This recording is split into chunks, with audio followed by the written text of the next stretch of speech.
Ladies and gentlemen, you're watching, yes, the Yankees Entertainment and Sports Network.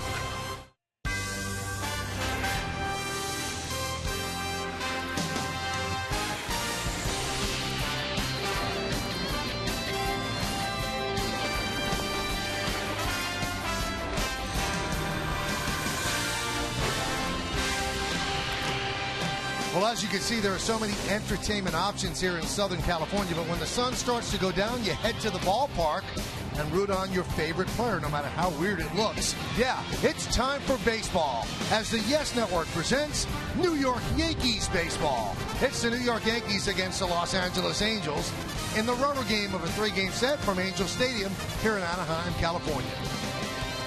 Hello, everybody, and welcome to Yankees baseball, along with Ken Singleton. I'm Michael Kay. Big part of last night's game is that Hiroki Kuroda had his best start as a Yankee this year. Everything was sharp, everything was working, but he didn't get the win. And the game really wasn't decided till the bottom of the 8th and the top of the 9th. Well, bottom of the 8th, the Yankees actually had the lead of 3-2, but Albert Pujols came to the plate. This is going to be a base hit. It's going to tie the game. Albert Pujols has been hot lately. He's now driven in 19 runs in his last 20 ball games. Top of the 9th inning, with 2 outs, nobody on, Brian Roberts with a first. His first ever home run as a Yankee that gave the Yankees the lead, 4-3, and that was the final score of the game. And very quietly, Roberts has been one of the hottest Yankees in his last 12 games. 5 multi-hit games, 16 for 47, a .340 average, 3 extra base hits, 3 ribbies, and 10 runs scored. Let's take a look at the pitching matchup in tonight's game. For the Angels, a kid from Newark, New Jersey, Hector Santiago, is going to get the start. For the Yankees, it's Vidal Nuno, and Kenny, he's from out here. Well, Southern California, down the road just a piece from San Diego, but Vidal Nuno gets his start tonight. His last start came at the stadium against the Tampa Bay Rays. Now, he was on the mound for the beginning of the game. He wasn't there at the end. That was the 14-inning ball game. You can see Vidal Nuno got some defensive help. He also has a very sharp curveball, but he got hit by Desmond Jennings, who took him deep during the course of the ball game. Coming up, well, you know the deal. We're going to have baseball. Gene Autry looking over everything that he built. When we come back, lineups, first pitch, baseball next, right here on Yes.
Brought to you in part by Buick. Visit tristatebuick.com for great lease offers.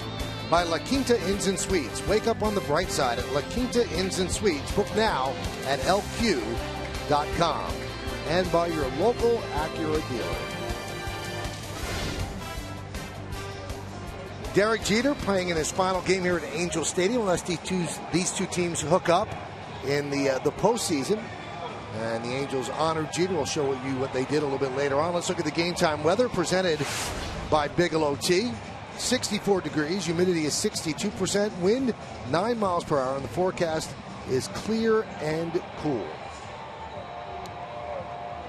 About 10 minutes ago, the Angels decided this was what they were going to give Derek Jeter as his going away present. First, they showed a video of all of his accomplishments, and then a couple of the Angels brought out a paddleboard with the Yankee logo, about twice the size of Derek, and Derek had a big grin on his face. It was Mike Trout and Kendrick and Pujols and Weaver, and he hit Trout, and then big hugs for all of them, and a big, big hand for Derek. And Derek came up in the first game of the series, and the crowd started doing the Derek Jeter chant, and he actually said it was one of the coolest things he'd ever experienced in his entire career. And you consider the things that have happened to Derek Jeter, and he was just blown away that the crowd here, 3,000 miles away from home base, is chanting Derek Jeter. Even Joe Girardi, the Yankee manager, pointed out that usually doesn't happen when the visiting crowd will stand up and give any player on the opposing team a standing ovation. But how about that paddleboard? I mean, well, the Yankees have an off day. They're going to Milwaukee, right? He can practice in Lake Michigan. Yeah, I don't think that's going to happen. No? I don't think that's going to happen. I don't know how they're going to get that on the plane. That is a humongous piece of machinery, if you call it machinery. All right, let's take a look at the Yankees lineup as the Angels have taken the field. Yankees starting lineup is presented by Lexus. The center fielder is Jacoby Ellsbury. He's going to lead off. The captain, the shortstop, Derek Jeter, will bat second. Batting third and playing right field, Carlos Beltran. Mark Teixeira's at first base. He'll clean up. The number 5 hitter, the DH, Alfonso Soriano.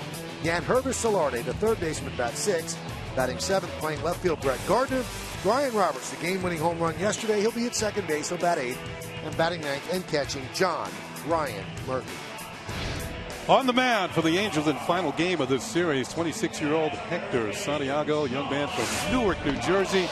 In his career, he is 1-1 against New York Yankees. This will be his 7th start of the year. And you can see he's gotten off to a slow start. 0-5, looking for his first win of the year. In fact, both pitchers looking for their first victory of the season.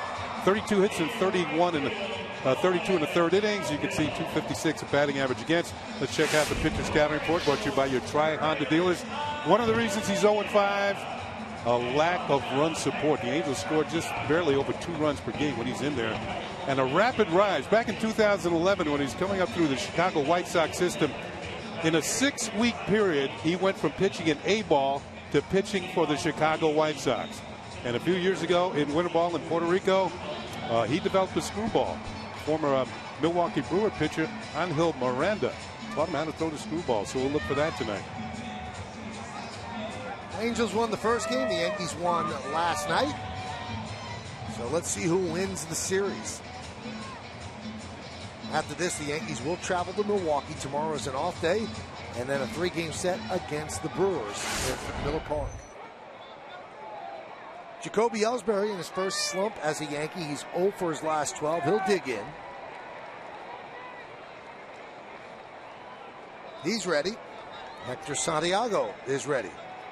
Let's do it here in Anaheim. And the first pitch is way outside, and we're underway. Santiago, a product of the Newark Little Leagues, and eventually got to the big leagues. So he's a role model for all those kids in Newark. Fouled away.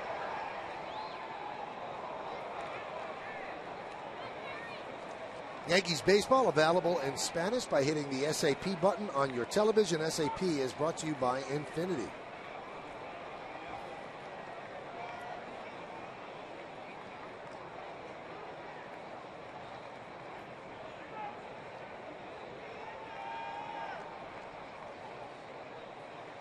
One.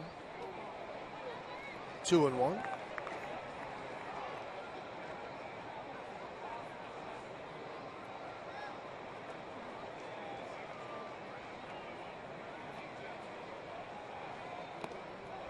Now 2-2.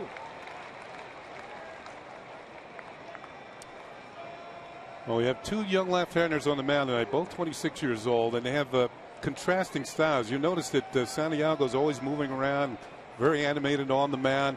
And Vidal Nuno, he's the exact opposite, very quiet. Just missed outside, and the count full.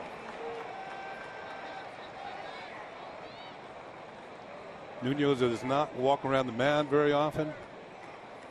Santiago looks like, his uniform's a few sizes too small. And the payoff. And Ellsbury works a walk to start the game. And here comes Derek Jeter.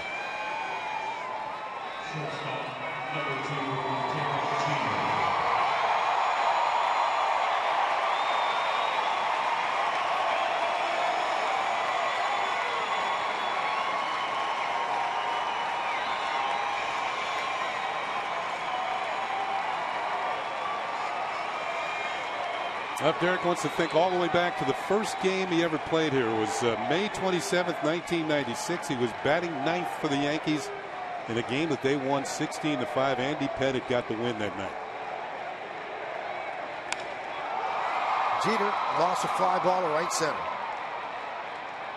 Trout, and they dropped the ball. Trout and Cowgill came together, and the ball drops.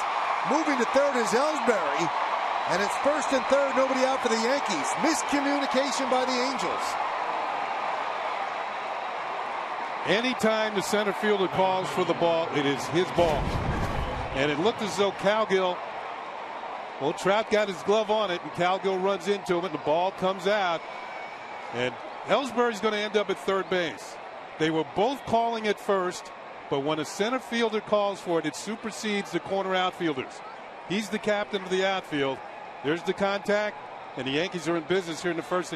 They're both saying, I got it, but the center fielder is the captain out there. How about this, Kenny? They give the error to Cowgill when the ball actually clanked off the glove of Trout, but they're saying that Cowgill made the error, not giving way. Well, I think the scorer knows that the center fielder's the captain out there. So that will go as an E9.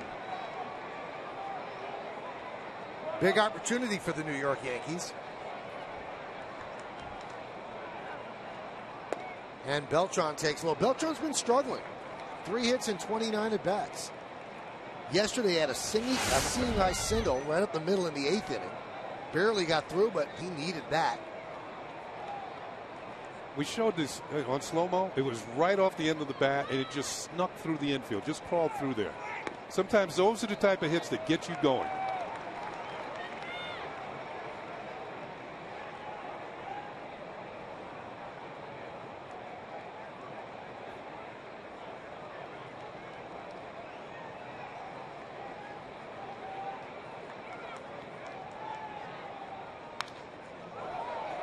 Right under our booth. Well, last night it was an error by the Yankees that opened the door for the Angels in the 3rd inning. And tonight maybe an error by the Angels in the 1st inning, get the Yankees on the board.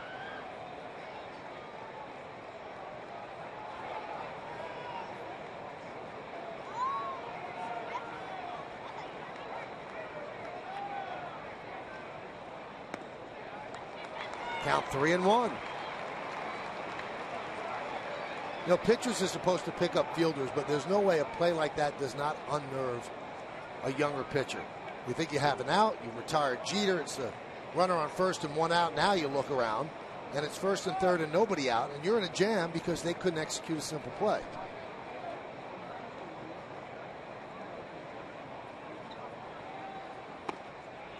Strike, 3-2.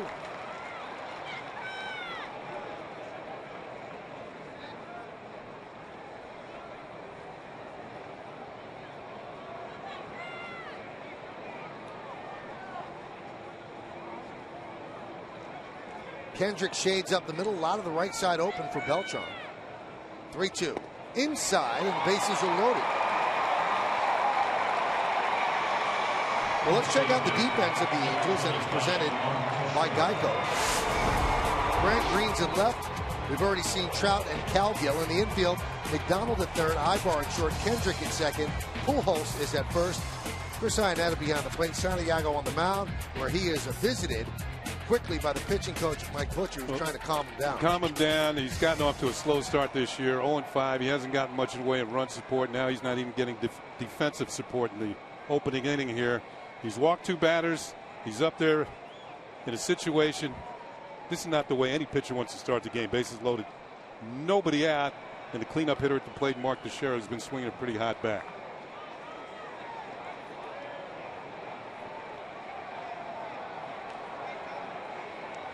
Really trying to settle him down, and Jeff Nelson, home plate umpire, has to break this up.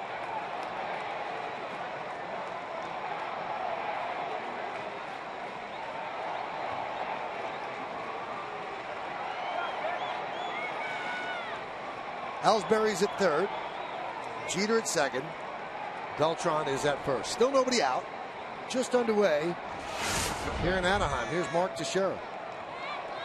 Had his 7-game hitting streak snap last night.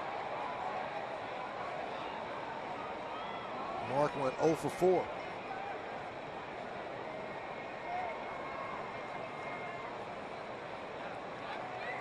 Double play depth for the Angels. They'll give up a run to get 2. And there's a strike to Teixeira. Great numbers with the bases loaded in his career, 363. And he has hit the ball out 8 times in these situations.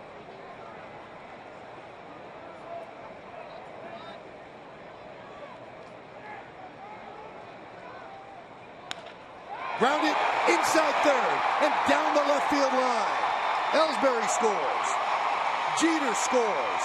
Beltran stops at third. It's a 2-run double for Teixeira, and the Yankees lead 2-0. Well, he starts a new hitting streak after having one stop last night at 7 games. The Yankees take a 2-0 lead. You know, you showed his numbers with the bases loaded, and a lot of players, a lot of hitters have excellent numbers with the bases loaded. One reason that is because the pitcher is kind of painted into a corner. He has to throw strikes, and that one was right over the bag at third for the 2-base hit. Teixeira jumped on it and rockets the one down the third base line, and the Yankees are out in front just like that. Here's Alfonso Soriano, the DH tonight, batting 5th. Foul back. Soriano still trying to find his stroke. He has just 2 hits in his last 16 at bats, averaging .248.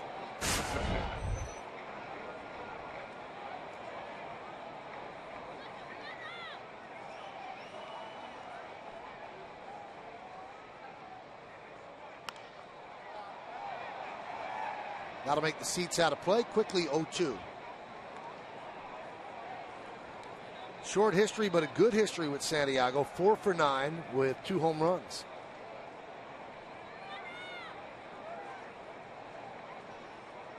Soriano drove in a run here last night with a base hit. He's just 1 for 7 in this series, but he's been swinging the bat decently. And he swings and misses, and Santiago gets his first out. Elevated the fastball to pick up the strikeout against Soriano and got him to chase one out of the zone. That's a perfect pitcher's pitch in that type of count. You try and make a hitter leave the strike zone. It's tough to get on top of a high fastball.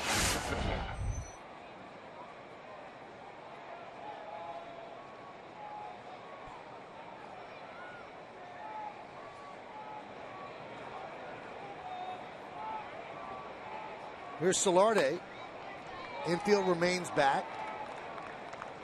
So they'll give up a run to get the second out.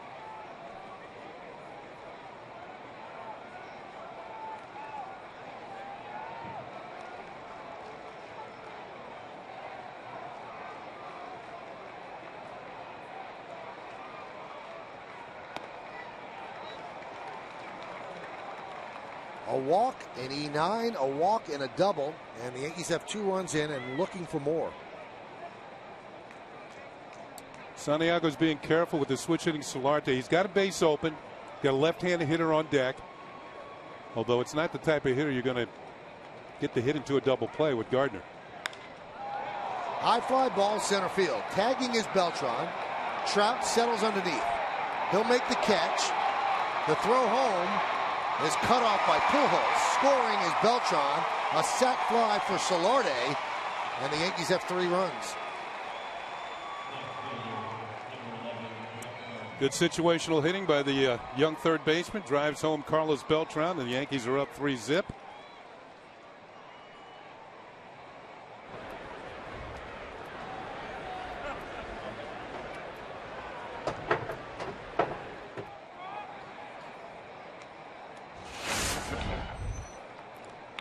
Here's Gardner.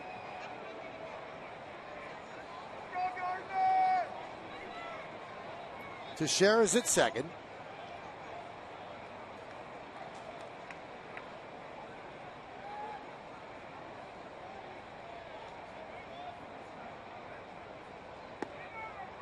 And a strike. You know, Michael, lately we've been talking about the Yankees' lack of hitting with runners in scoring position, but these last 2 games, including this first inning tonight, it's kind of picked up a bit. And that's the sort of thing that comes and goes with ball clubs. Sometimes when a club is struggling, you don't think that anybody's capable of driving in a run. But last night you saw Brian Roberts get the base hit with some runners on. Of course, he won the game with a homer. Tapped slowly back to the mound. Santiago fields, fires down the right field line. Teixeira scores. Gardner is at second, and Pujols looks like he's hurt. And the Yankees have 4 runs, and the Angels quickly out of the dugout. Mike Scioscia and the trainer to see what is the deal with Albert Pujols. Santiago was hurt as well. Looked like he stumbled, maybe turned an ankle coming off the mound. Albert had to stick his hand in front of the throw, and he got clipped by Brett Gardner going by. There's the throw into the runner. Albert trying to pick it to get the final out, and you can see Gardner makes contact with his left hand. Well, that can be very, very dangerous. You see him reach for his elbow, maybe hyperextended somewhat. And on the wild throw, the Yankees are going to pick up their 4th run of the inning. So the Angels have made a couple of errors in this inning to help the Yankee fortunes here in the top of the first. And Albert right away gets rid of the glove and reaches for his left elbow. Here's Santiago. Let's see what happens with him. Does he turn an ankle? No, I didn't see much of anything, but he goes down, and now back to Albert Pujols after. He's still nobody's even tending to Pujols.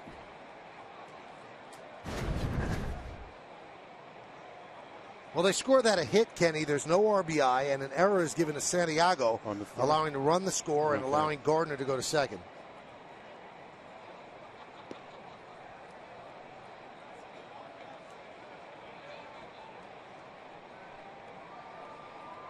Well, Santiago appears as if he's going to try and stay in this game, which has had a wild beginning for the Angels and very fortunate for the Yankees.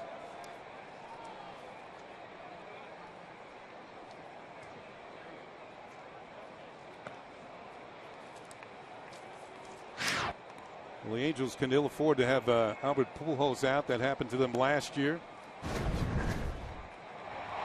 Oh. You know, I think back to Brian Roberts being injured on a play like that. You think back to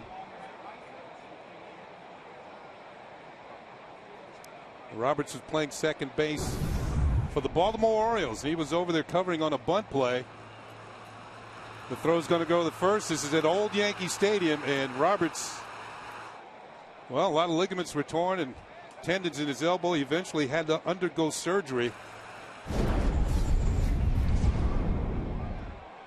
And of course, Cliff Floyd, multiple fractures in his left hand on a similar play.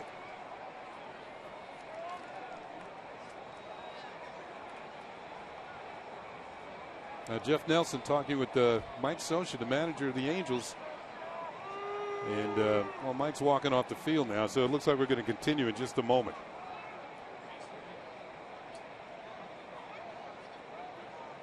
Could he be talking about maybe the runner being in the baseline? This is a very long conversation. Yeah, it is. And here's Gardner going down the line. You know, right at the end, he was where he should have been.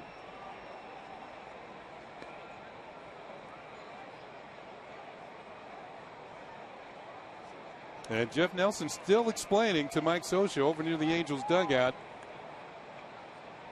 Oh, man, that's so dangerous. Here it is, real speed.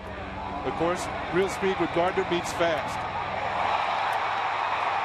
And he's going to continue on down to second. And the overthrow allowed another run to score. He's on the grass, and then he moves over. If he didn't, he was going to run directly into Albert Pujols.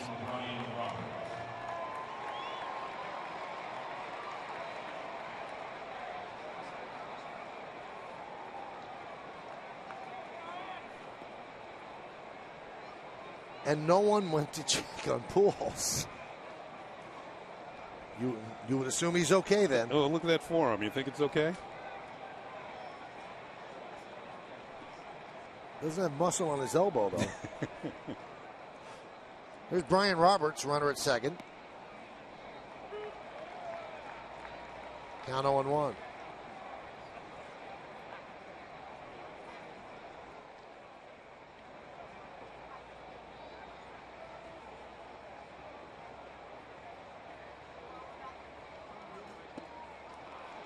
Oh, and 2. So if it could go wrong for the Angels this inning, it has gone wrong. Wow. And Padal Nuno has at least 4 runs to start with. This inning's not over yet.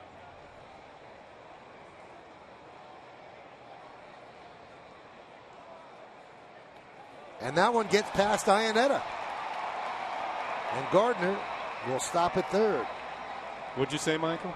If it could go wrong, it has. Yeah, I thought I heard that. That's going to be a wild pitch. Charges Santiago. Breaking ball down and in. Iannetta cannot stop it. All the way back to the screen. Back to the dugout suites. Get a chance to say hello to a few of the fans.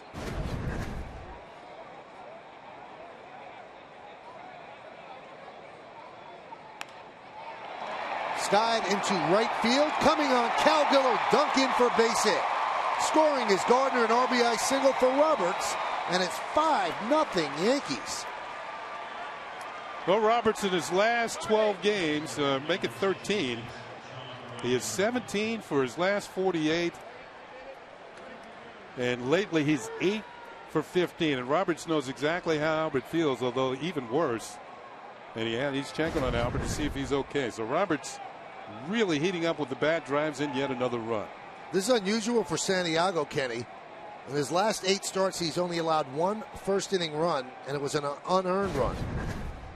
John Ryan Murphy takes high as the Yankees have batted around.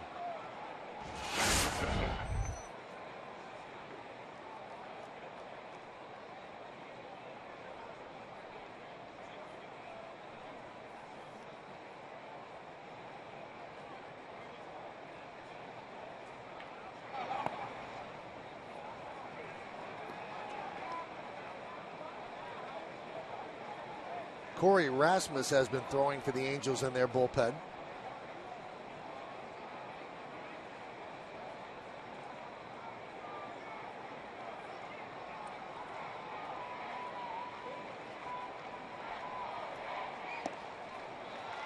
Two and one.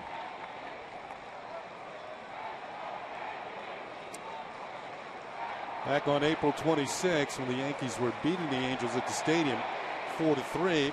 It was John Ryan Murphy with a home run, and his first major league homer, it was off Santiago. Runner goes, they haven't picked off. And they will get Brian Roberts for the final out. But for the Yankees, 5 runs on 3 hits, 2 huge errors, nobody left on base.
First inning, so that's got to be a good feeling for Padal Nuno, and this is the Angels starting lineup that's going to try to get it back against the Yankee left-hander. The right fielder Colin Cowgill, he'll lead off, batting second. Playing center is Mike Trout. Albert Pujols at first base will hit third. Cleaning up second baseman Howie Kendrick. C.J. Cron, the DH, bats fifth. Batting sixth, playing shortstop Eric Ibar. Chris Iannetta will catch, he'll bat seventh. Batting eighth, playing left field Grant Green. John McDonald, the third baseman, will bat ninth. Vidal Nuno taking his warm-up tosses, maybe a few extra after waiting a while. 5 runs for the Yankees at the top of the first. He has a nice cushion to work with. Those are his appearances this year. This will be his 7th game, his 4th start. Looking for his first win. His ERA is up there because of a shaky relief appearance. Let's check out our pitcher scout report brought to you by your Tri-Honda dealers. He has made 6 starts in his career for the New York Yankees. He has never given up more than 5 hits in any one of those starts. He's on the clock. Nuno works very, very quickly. And yes, this is Mr. Nuno's neighborhood. Michael alluded to that. He's from San Diego, which is about an hour and a half from here. And he told me before the game he's got 40 or 50 family members and friends here tonight to watch him pitch. And he will deal to Colin Cowgill. There's a strike. Cowgill kind of opened up the floodgates by not giving way to Trout on the Jeter fly ball. And that allowed the Yankees to have runners on the corners, nobody out. And it was kind of downhill from there.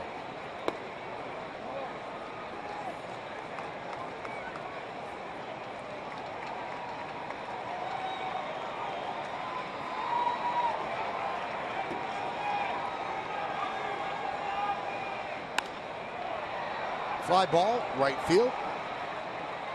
Beltran makes the play for the first out. Let's check out the Yankee defense presented by Geico. We'll start with Beltran because you've just seen him. Beltran in right, Ellsbury in center, Gardner in left. The other way in the infield, Solarte, Cheeto, Robertson, Teixeira. Third to first. John Ryan Murphy behind the plate. Vidal Nuno is on the mound.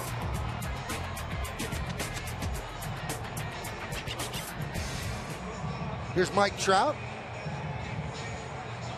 And you have to wonder, after he didn't handle that fly ball in right center, if the Sports Illustrated cover jinx has struck him. He is on the cover of the newest Sports Illustrated. Wow.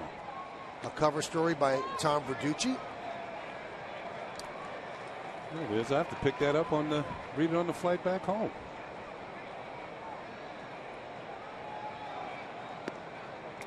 Last night when Trout hit that triple, it broke at 0 for 12. Beyond a shadow of a Trout. Okay. In the story, he said that he kind of learned to hit the way he hits by watching Derek Jeter take everything to center and the other way. That one's to right center. Ellsbury makes the play right in front of the wall for the second out. Well, last night he did hit that triple off the wall in right field. That was his 3rd triple of the year. That ties him with Omar Infante of the Kansas City Royals for the league lead in 3 base hits. And Trout has the type of speed, can turn singles into doubles and doubles into triples.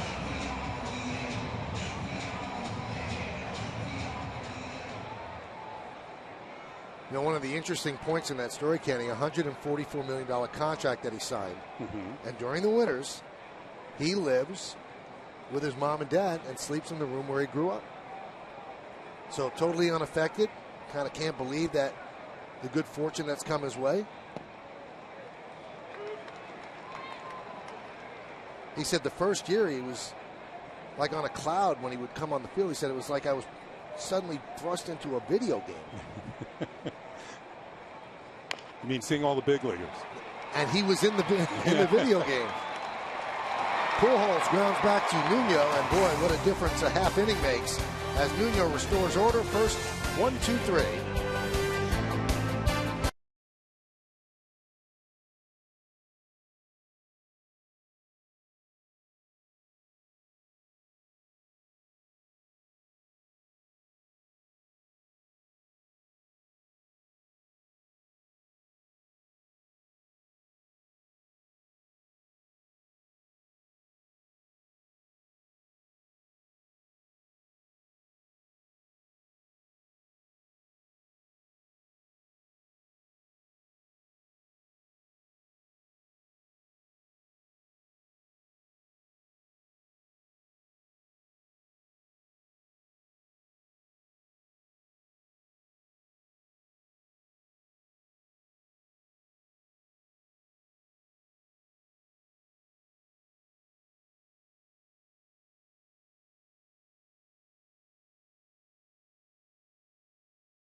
Report brought to you by Montefiore Medical Center Inspired Medicine. Well, the Orioles breathe a huge sigh of relief. Matt Wieters, who's off to such a great start, had an MRI on his right elbow. Results examined today by Dr. James Andrews showed no structural damage, not a candidate for surgery, not in today's lineup. He's day-to-day. Buck Showalter, the manager of the Orioles, said he will be in the lineup tomorrow. They might work him back slowly as a DH. And I also read that if he was a pitcher with this injury and he had a start tonight, he would. Here's John Ryan Murphy. And there's a strike. Now, Wieters, of course, has won Gold Gloves in the past, multiple Gold Gloves. But this year, I believe I read where he had thrown out only 1 of 12 runners attempting to steal. And he's one of these guys that usually throws out about 40%. And he said that his elbow, you know, with the diagnosis, he's very happy, but he says it's agitated, and he's going to wait a little while before he gets behind the plate again.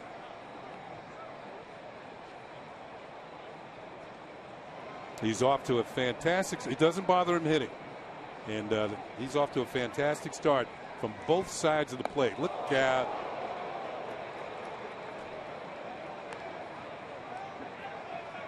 By the way, Baltimore beat the Rays today by a score of 4-3.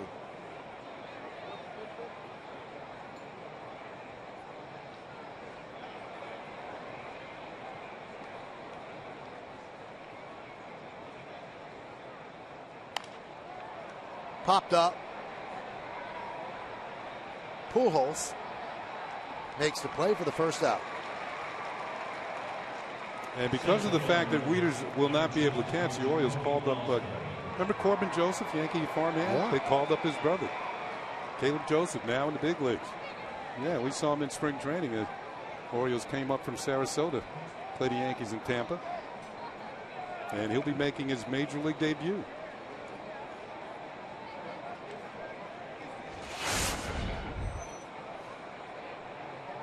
Here's Jacoby Ellsbury.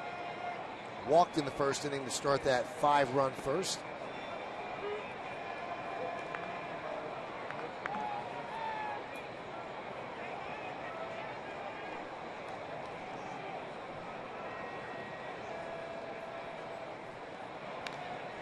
Count 0-2.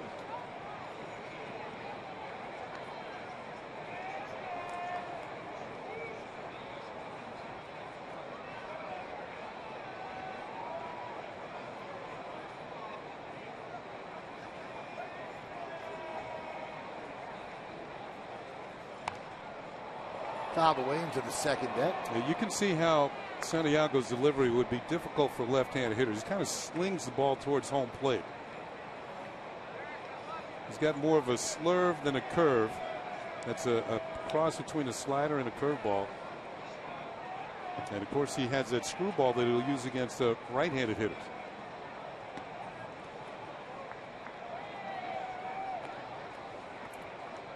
Count 1-2 on Ellsbury.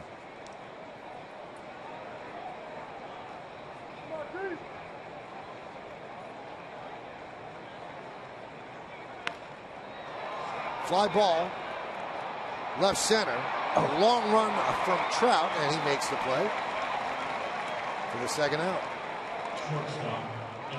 Looked like there was some slight confusion on that play. Of course, Trout has a great speed, great closing speed.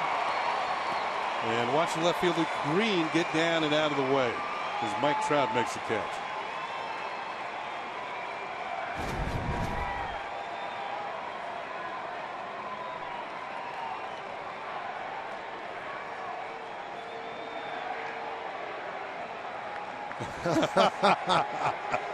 That's great. Derek reached on an E9 in the first inning. And there's a strike.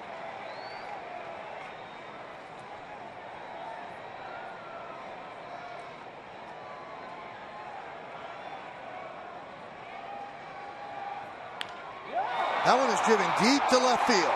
Green back on the track at the wall. See ya! Home run for Jeter. Yankees lead 6-0.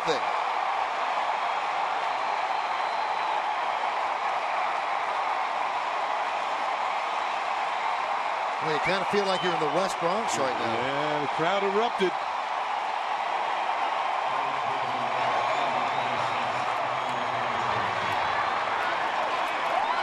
risen to the occasion many a time.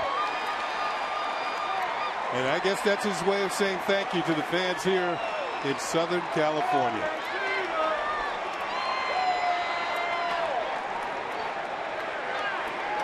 His first home run of the season.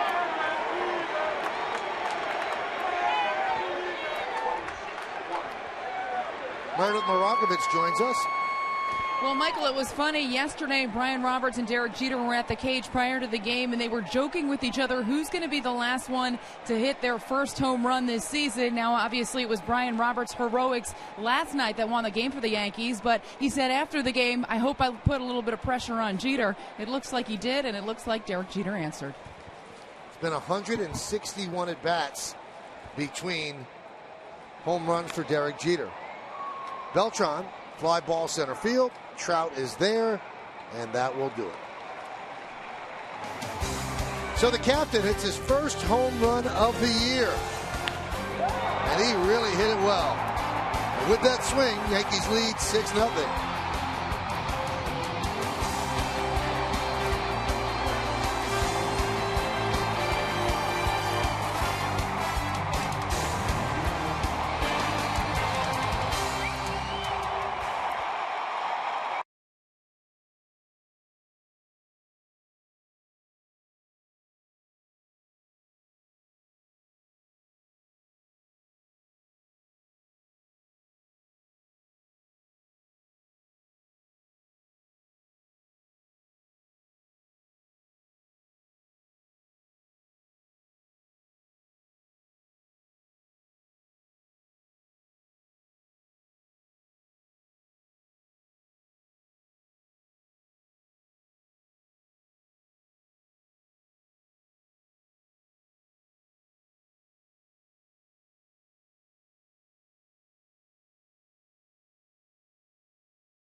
By Toyota, Prius is the official hybrid vehicle of the Yankees. Here's how we started the conversation. What was last night's more important development for the Yankees? Kuroda's outing or clutch hits? Yankees Cave said it was great to see the clutch hitting, but having Kuroda in his control is definitely more important. And I would agree with Yankees Cave. Yeah, I would too. Spoke to Larry Rothschild, Yankee pitching coach, before the game, Michael, and he was saying that the slider was back last night. It was very sharp. Follow Yes Network and tweet us your responses using hashtag Yankees Prius to keep the conversation going. And the fact that he carried it into the 8th inning, that even better.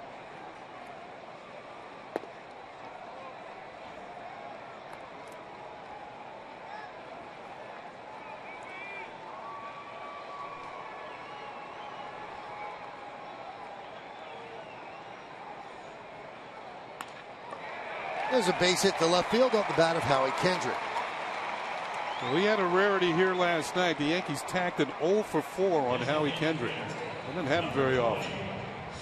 We've documented many times he's hit very well against the Yankees, and he starts a personal hit parade against the Bombers again tonight.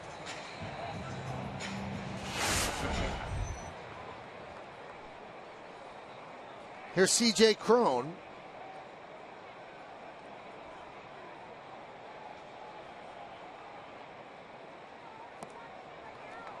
Count 0-1.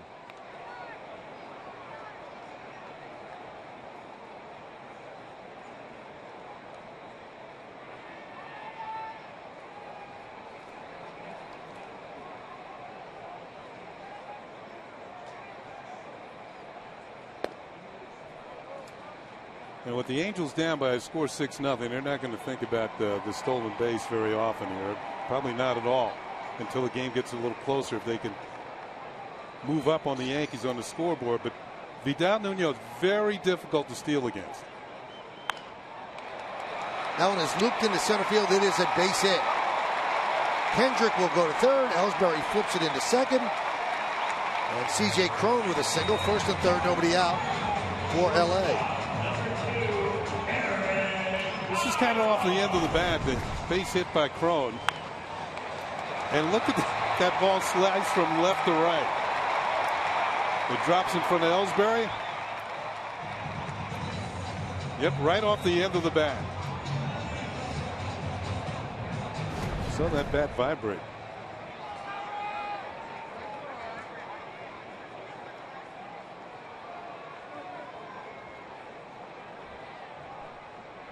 Here's Eric Ibar.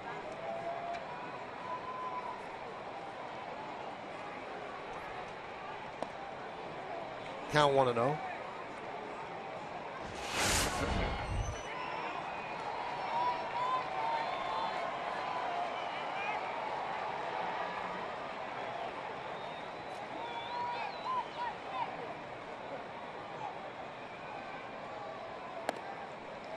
Two and 0.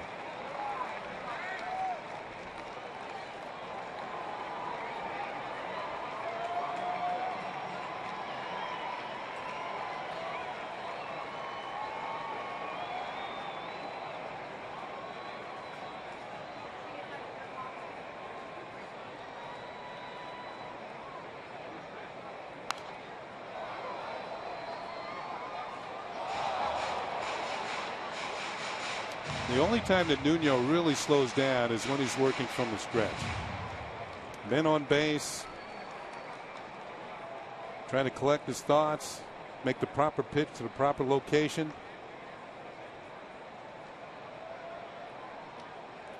2-1. Right back up the middle. Roberts flips to Jeter for one. That's all they'll get. A run scores, but a nice play by Roberts to save a base hit.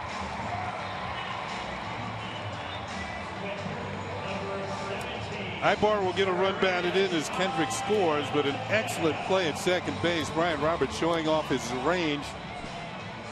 Take a look this one on Yes Mo, brought to you by your Mercedes-Benz Tri-State dealer. Ball looked like it was going to sneak through the middle for a base hit, but Roberts on the backhand, and watch, didn't go to the bare hand to make the flip. Right out of the glove to Derek Jeter for the force on Cron. Here's Iannetta. Just think if that goes through, Kenny, you've got a really bad inning going on. One run scores, first and third, still nobody out. And you're right. And the Angels, they've got a good enough offense. We mentioned the fact they lead the league in home runs, and they're up there in run scoring. High pop-up. Fairly shallow center. Ellsbury can't see it. Now finds it and makes the play. He lost it in the night, but recovered in time to make the play. We saw that happen in the opening game of the series. And the lights haven't taken full effect as of yet. The arms go out. I don't know. And here he comes. Now he finds it and makes the play. That's a very helpless feeling for an outfielder.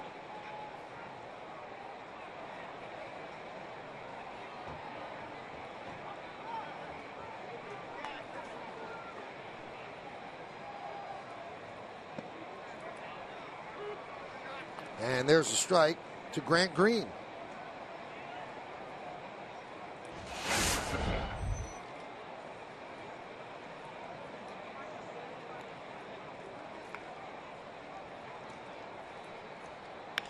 Line drive, left field, base hit. Gardner will get the ball in. Advancing to second is Ibar. Third hit of the inning against Nuño.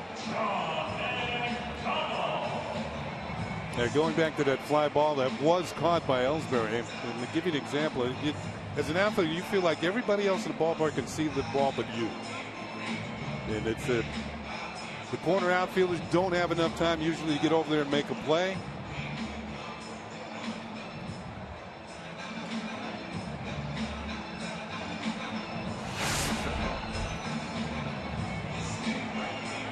Here's John McDonald.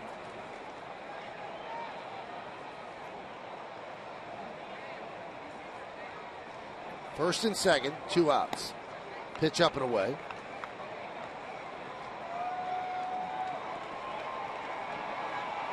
Michael, I was reading his note on John McDonald. He's played 16 years in the major leagues. 16 years. 8 different teams, 13 managers.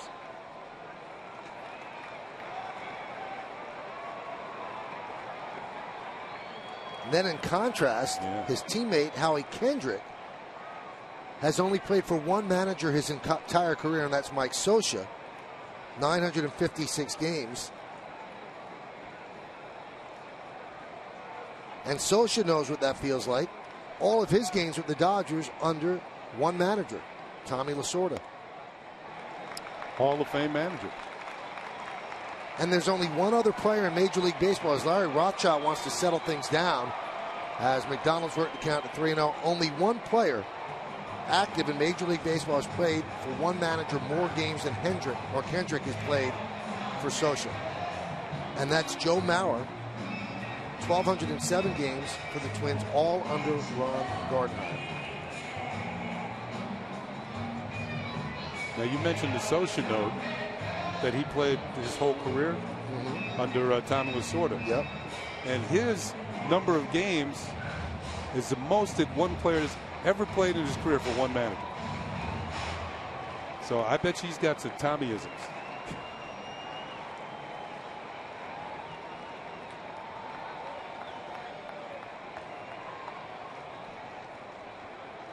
.3-0 count on McDonald. And the pitch is high, and the bases are loaded. How big is that play by Roberts now? Well, the play by Ellsbury, in which he didn't see the fly ball and eventually caught it. They could have had an angel first inning.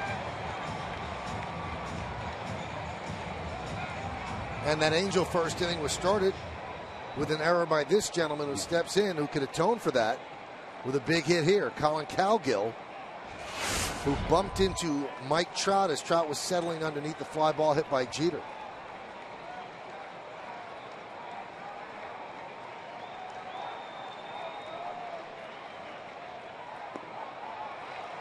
Count 1-0.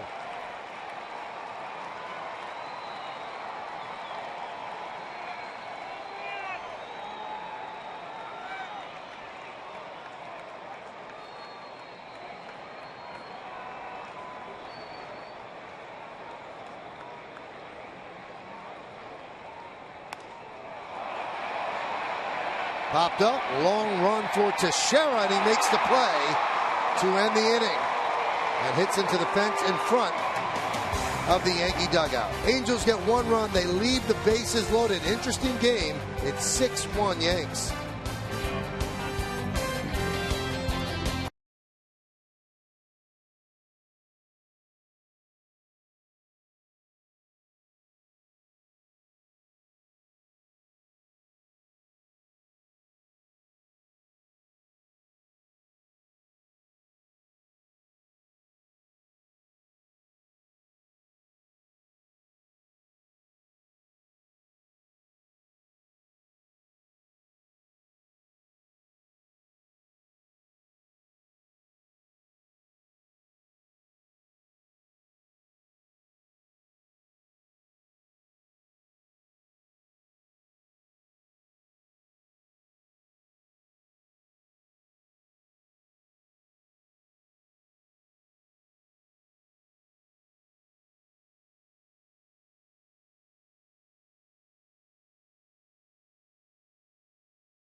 Well, Mark Teixeira will lead off against Hector Santiago. 6-1. Yankees in front.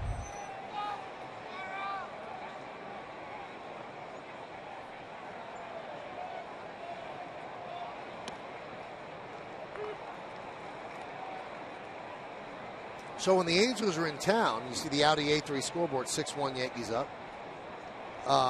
You would think that Hector Santiago, coming back to the area where he grew up, had a happy homecoming. Well, it was subpar. He pitched against the Yankees, lasted only 4 1/3 innings. And he stayed in his parents' house on Friday morning. It was a weekend series. And this was in Newark. And he had his car radio stolen while he stayed in his parents' house. Ken Rosenthal of the Post first reported that. No. Oh, I'm sorry. I'm thinking Ken Davis. Fox. Ken Rosenthal of Fox. Yeah.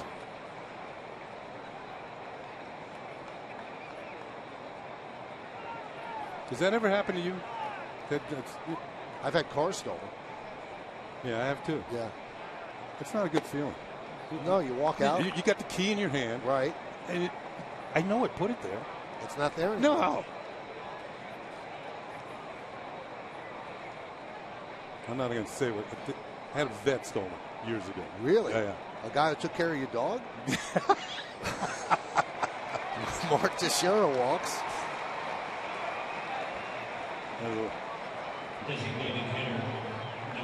MLB.TV Premium, the #1 live streaming sports service, is celebrating 12 years. Join the millions of subscribers. Watch every out-of-market game live in true HD on over 400 devices. Visit Yankees.com for details. Paul O'Neill's still texting me about that. He can't figure out how there were 400 devices. That kid can't lose. Got a Yankee cap and an Angel shirt. He's going to go home happy.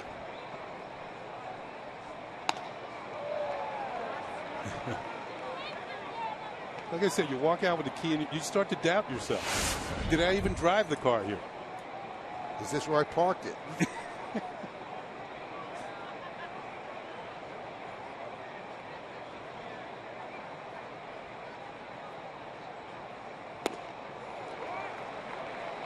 Where I grew up, Kenny, in the Bronx, about 10 minutes from the stadium, my family, I must have been 9 years old, had a car stolen, needed a car, went out, got another used car, got that stolen the next day in the very same spot. 2 cars in 2 days.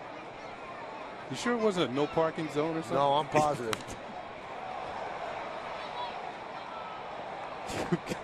What kind of luck is that? It's no luck. I'm starting to feel bad. No. That was a long time ago, wasn't it? Oh, yeah. Oh, my goodness. I'm starting to feel better. I only had 1 car stolen. But yours is a vet. That was a long time ago. Mike Marin getting ready.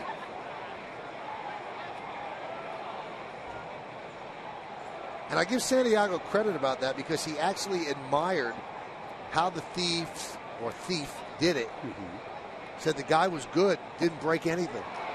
As Soriano goes down looking.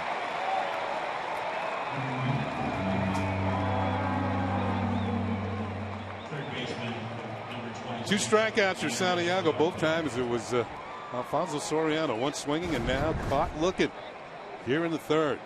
Yeah, knee-high strike over the inside corner.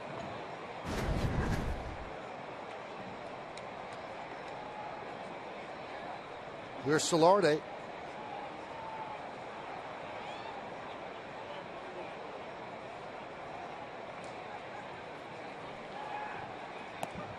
Pitch is high. Sounds like the guy had a key.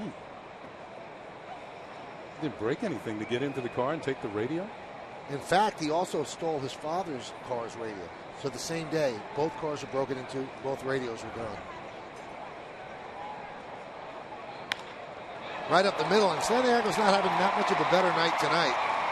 As Solarde picks up another hit. Left fielder First and second with one man out. Yeah, we had mentioned that Solarte hitting better from the left-hand side of the plate as opposed to right-handed as a switch hitter. But he's not the only one. All the Yankees switch hitters, their batting averages are better hitting left-handed. But Solarte's starting to pick up the pace. He has a hit here tonight. He had a couple of hits here last night off of C.J. Wilson. And that is going to do it for Hector Santiago. He didn't even wait for Sosa to get to the mound. Gave him the ball, threw 58 pitches, heads to the dugout, and his night is over. We'll be back.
And that little music video adds up to 6-1 Yankees here in the top of the third. They've knocked Santiago out of the game. And it is now time for the call to the bullpen, which is brought to you by Verizon. And it brings on the right-hander, Mike Marin. Drafted just a couple of years ago, and 2 years later finds himself in the big leagues. This will be his fourth appearance in his rookie season. 4 strikeouts in 3 2/3. Kind of leads you to believe he's a hard thrower. Originally drafted by the Angels in the 13th round 2 years ago. Young man makes his home in Kansas.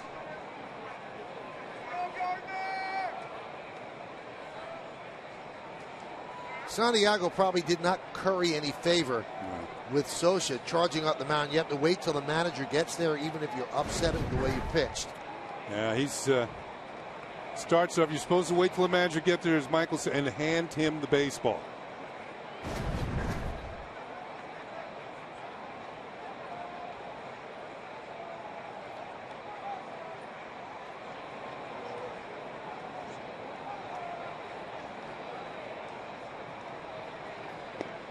There is a famous video, or which has become a famous video. I can't remember the pitcher's name, but with the San Francisco Giants, Frank Robinson was managing the Giants and came to take the pitcher out of the game, and he flipped the ball to Frank Robinson. Frank Robinson grabbed him by his shirt, pulled him back on the mound, and made him give him the ball. Count 2-0. Well, I mean, managers look at it as a sign of disrespect. It certainly is. I mean, the manager's the boss. Although I think Sosa softened the blow of what it looked like because he patted him on the back as he walked by. So I think Santiago was not upset at Sosa, probably upset with himself. Yeah.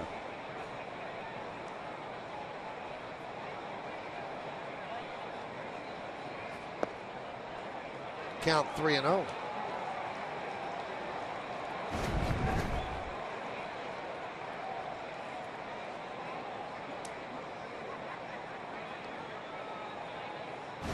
Probably has a lot of family and friends watching back home. Want to do better than that. Yeah, well, you know, he's off to somewhat of a rocky start. It hasn't been easy. There's a strike to Gardner.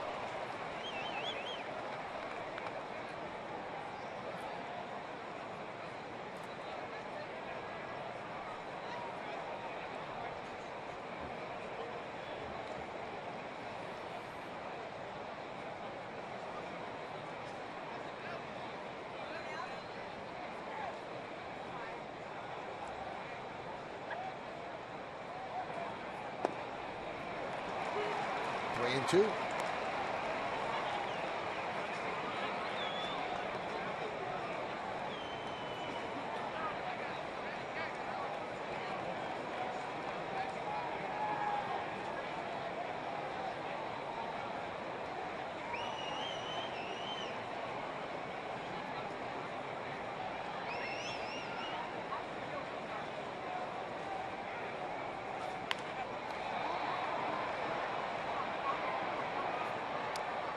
So far, Marin's fastball is at about 90 miles an hour.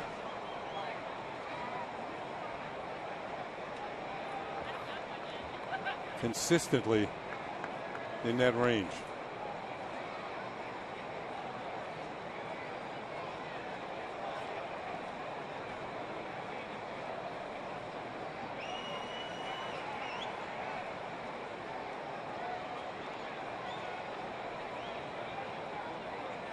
Three-two. Stroke up the middle. Ibar, second one, that's all they'll get. And then Teixeira will move to third. Number 14, Brian Roberts. One thing this run scoring by the Yankees has done, it's kind of quieted the crowd here, is Ibar will make the play and flip over to Kendrick for the fourth, and no chance, of course, to get Gardner. He runs much too well.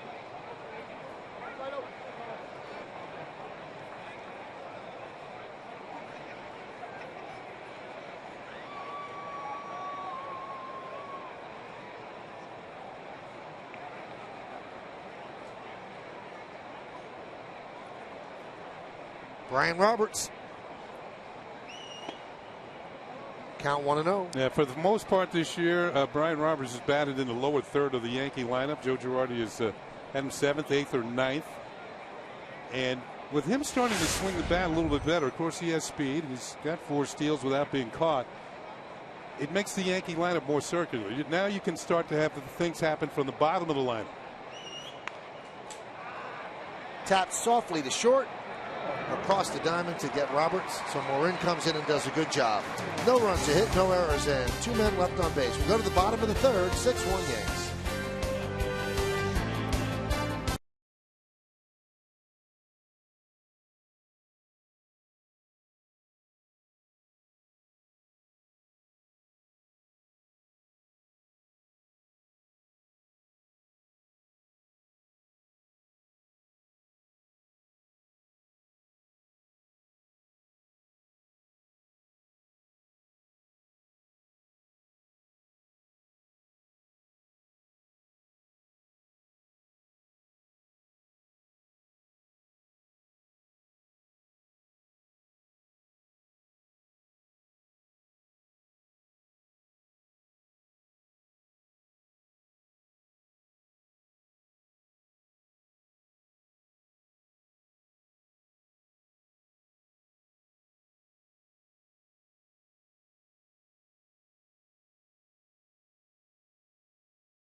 On yes, bottom of the third inning. 6-1, the Yankees lead. Mike Trout's going to lead off, and he's in an exclusive club. 60 stolen bases, 60 home runs first 3 seasons. Bobby Bonds is in that club. Darrow's in that club. Barry Bonds in that club. And Mike Trout, the newest member of that club. That combination of power and speed.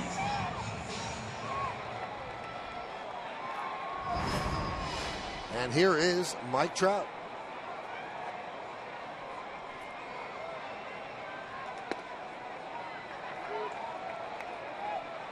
Count 0-1.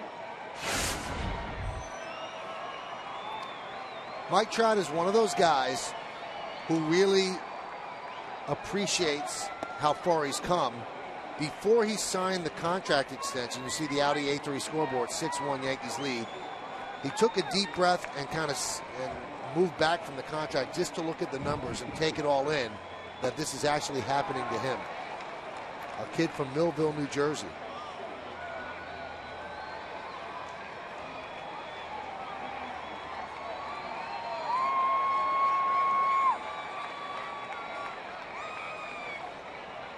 There's Artie Moreno, the owner of the Angels. Grounded to third, Solarde. One away. First baseman, number 5, Albert. So Mike Trout was part of the opening ceremonies here tonight. And Mike Trout, of course, grew up a Derek Jeter fan. He actually went to a lot of ball games with Philadelphia because Millville is in southern Jersey. And Philly is the closest big league city. You know, the Angels are going to Philly later this year, and they're saying that there will be no one in Millville. That everybody from Millville will be at Citizens Bank Ballpark.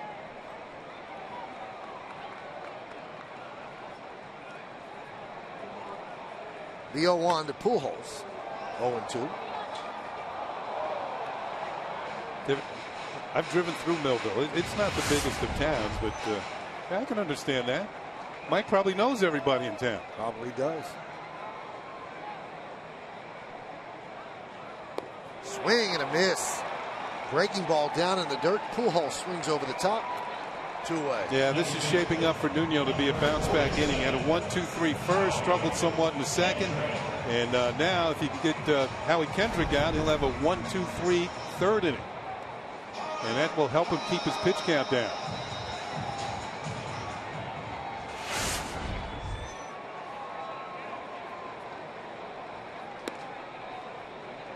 And a strike to Kendrick.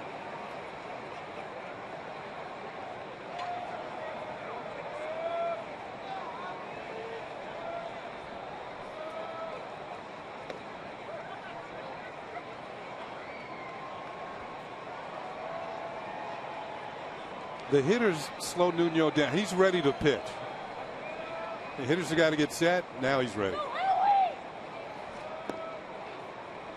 Watch him get the ball back from J.R. Murphy, step right back on the rubber, and look for the sign.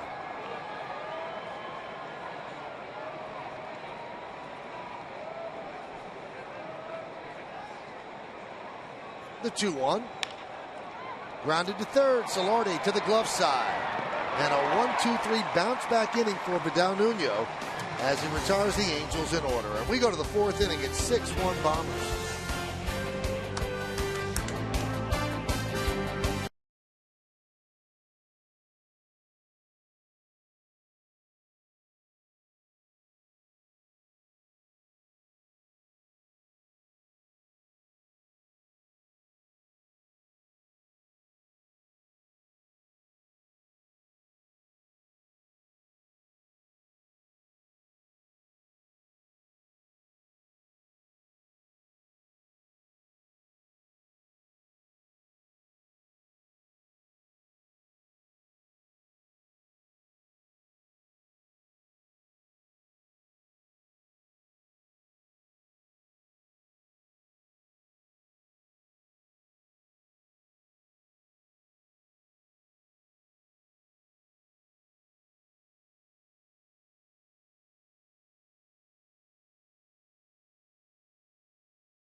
York State Smokers Quit Line Quiz. Call 1-866-NY-QUIT for free help today.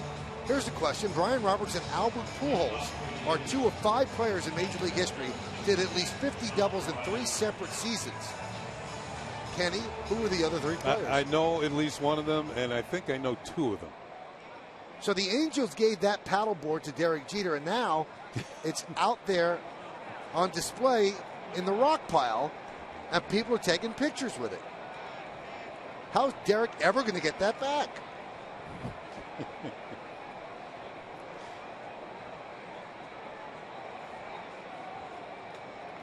What, is there a vendor selling paintings of Derek?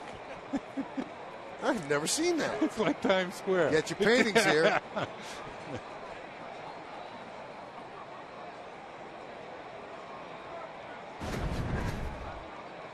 It took 2 guys to carry that off. John Ryan Murphy laces one into right center. It's a base hit. Cut off by Calgill. And a big turn by Murphy as he picks up a single, open the 4th.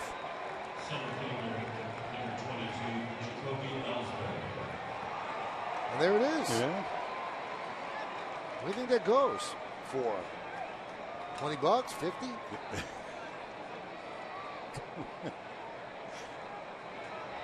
You were talking about the size of that paddleboard and how they're going to get it on the plane. Right. Years ago, this is a true story. 2 of my teammates, and both left-handed pitchers, Ross Grinsley and Mike Flanagan, in Seattle.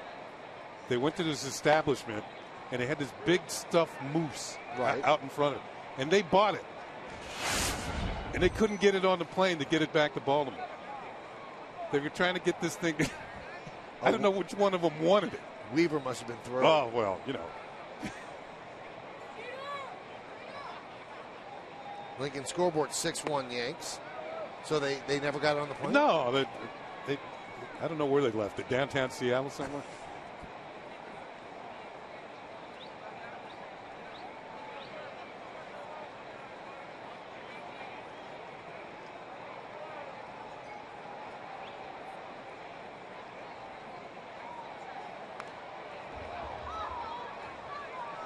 Count 1-2.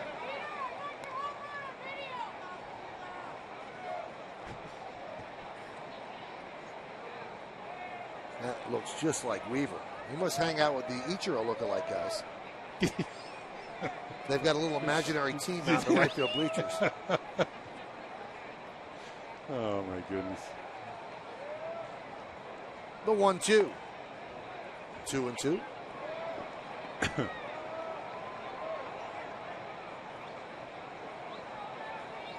This from last night, the Ichiro impersonators, one in a Yankee uniform and one in a Mariner uniform. And they were mimicking the movement of Ichiro while he was warming up.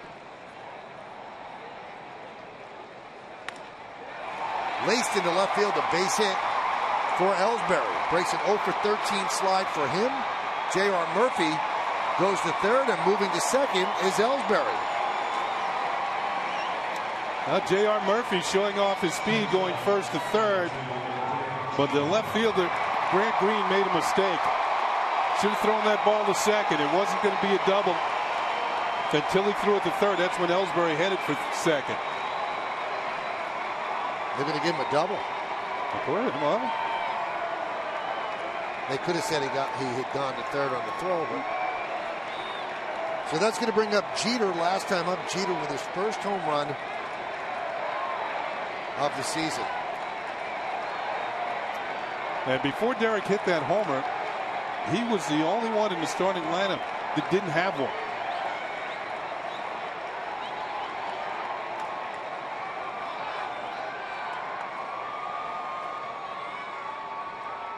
Infield is halfway. Kenny, this is May 7th. For the Yankees, they have played 32 games, so this is game number 33. Can you imagine how emotional it's going to get in the last couple of days of September? When people realize this is the last time they're going to see this guy play. I mean, you could feel it here in these 3 days in Anaheim. That last sign kind of said it all, though, and I think that's representative of what everybody feels throughout the country. We mentioned this in the opening game of the series that basically for the last 15 years of Derek's career, he's been the face of Major League Baseball.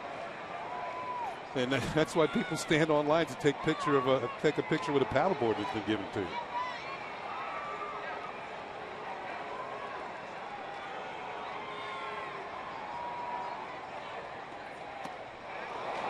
Two and one.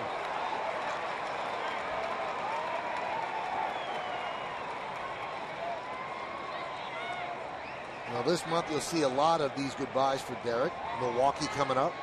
Citi Field. St. Louis. The Cubs. White Sox. Yeah, that's right. Yeah.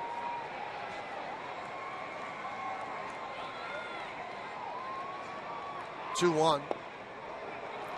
3-1 to Jeter.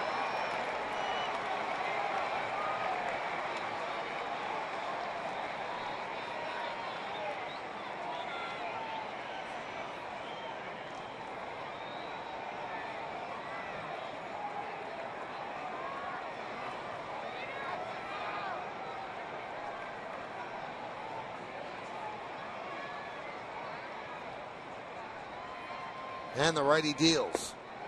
Strike. Jeter tosses the bat away, was taking off his elbow pad. Obviously, he thought it was ball 4. The crowd booing. Jeff Nelson, the home plate umpire, said it was strike 2. Yep, had the corner. And it was high enough.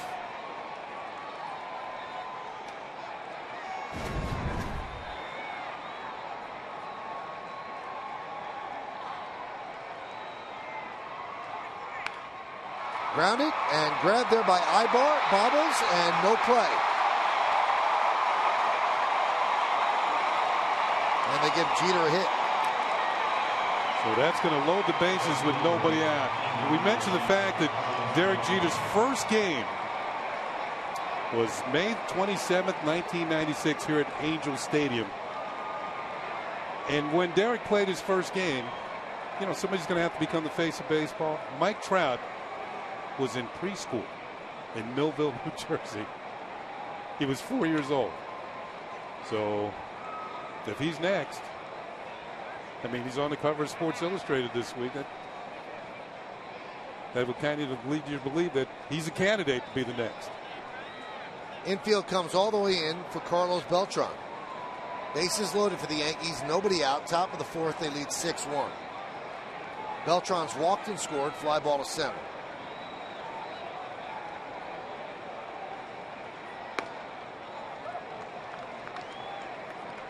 Because they're not checking him at second, Ellsbury really has one of the biggest leads that you'll ever see.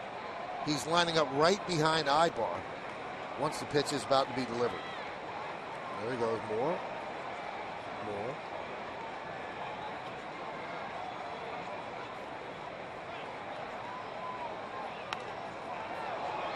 1-1.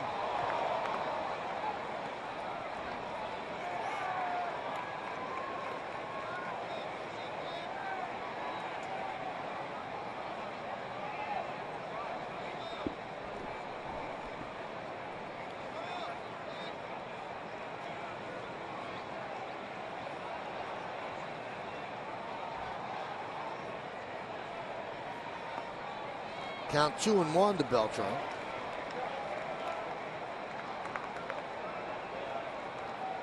I mentioned 10 grand slams for Beltran. Pitchers forced to throw strikes. Sometimes throw it for the middle of the plate as hard as you can and hope for the best.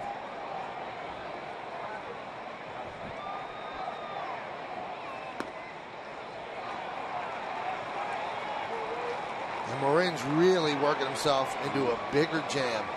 3-1, bases loaded, nobody out. He has to throw a strike.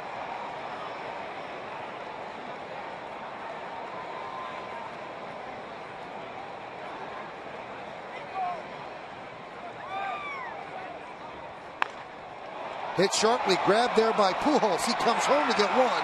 Back to first, not in time. Nice play by Albert Pujols to get the runner at home, John Ryan Murphy. Well, Pujols, known most for his hitting, has won Gold Gloves in the past. And, of course, we mentioned this year moving around a lot better. Better physical shape. This is a rocket. From his knees, he makes the accurate throw to Iannetta. And very close at first base, but Beltran gets down there and beats the relay. And the bases remain loaded.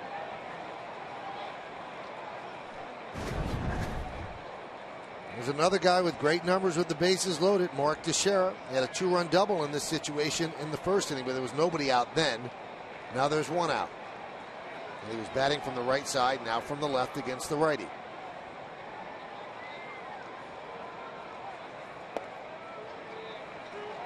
Count 0-1.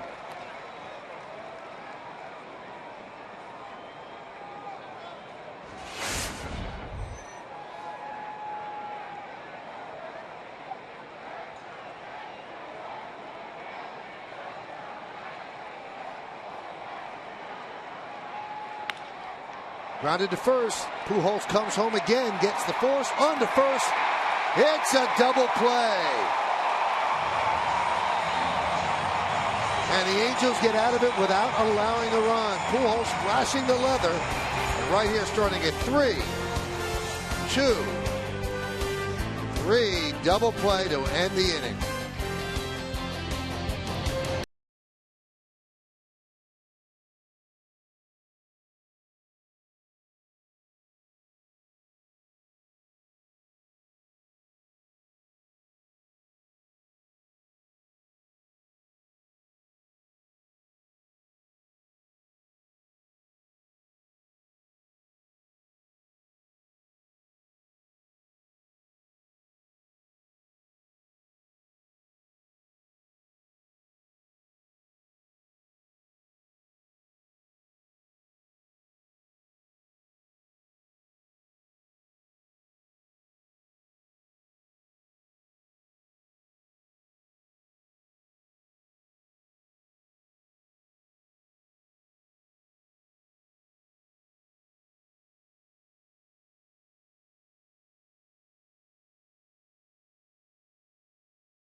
To the New York State Smokers Quit Line Quiz. Roberts and Pujols are 2 of 5 players in Major League history to hit at least 50 doubles in 3 separate seasons. We ask you, we ask Kenny, we ask the world, who are the other 3 players? C.J. Cron takes strike. Kenny? Well, one is Tris Speaker. And I was going to say Stan Musial, and I didn't know the other was Paul Wainer.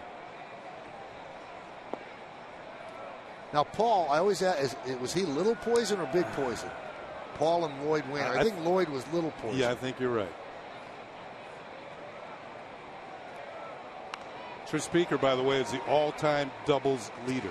He had over almost 800, I believe. Lincoln scoreboard shows the Yankees with a 6-1 lead. And Paul was Big Poison. Lloyd, Little. So we can always remember Lloyd with an L is Little Poison. Swing and a miss. Cron down on strikes. Number 2,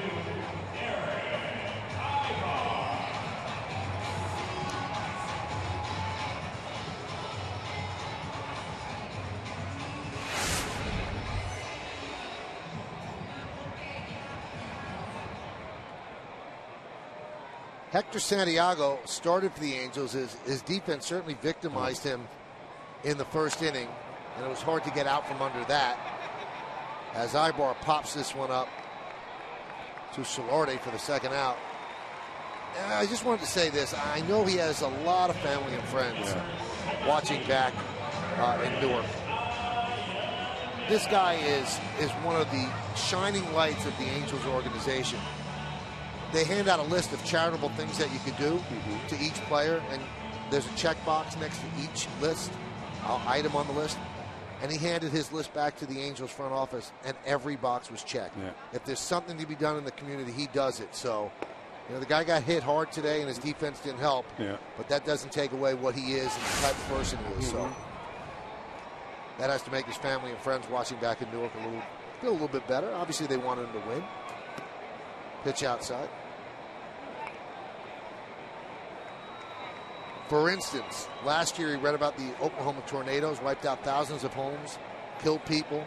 He asked his agents to find him a family that needed assistance. They did, and he found out about a teenage girl who had lost everything as she was preparing to head for college.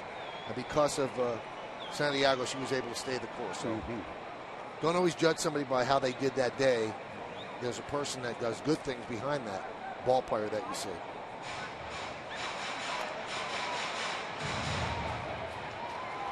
Two count on Iannetta with 2 outs.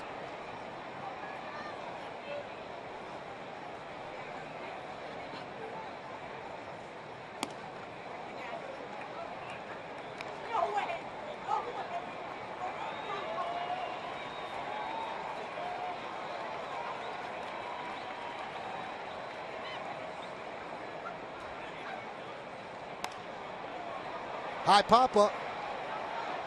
Right side. Roberts makes the call on the catch. And Vidal Nuno has retired 7 in a row. Let's go to the 5th.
Thank you, Bob.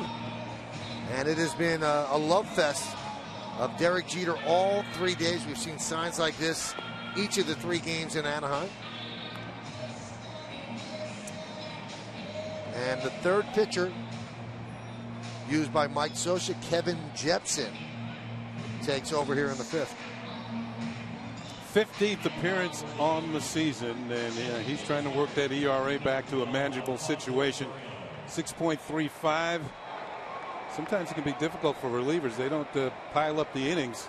They're going to just take a little bit off here, a little there. 17 strikeouts in 11 1/3 innings. That is very impressive.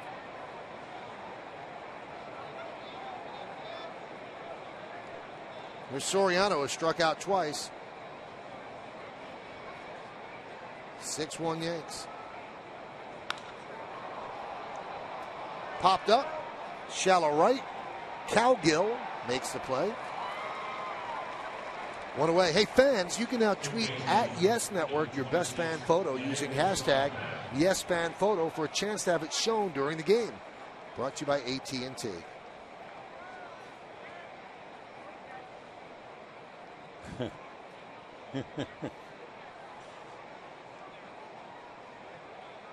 Got to pick a side, young man. Here is Solarte, a sac fly and a single. Average up again, over 300, 305 now. And a strike. What a find he has been for this team. I mean, think about what he has lent to this team.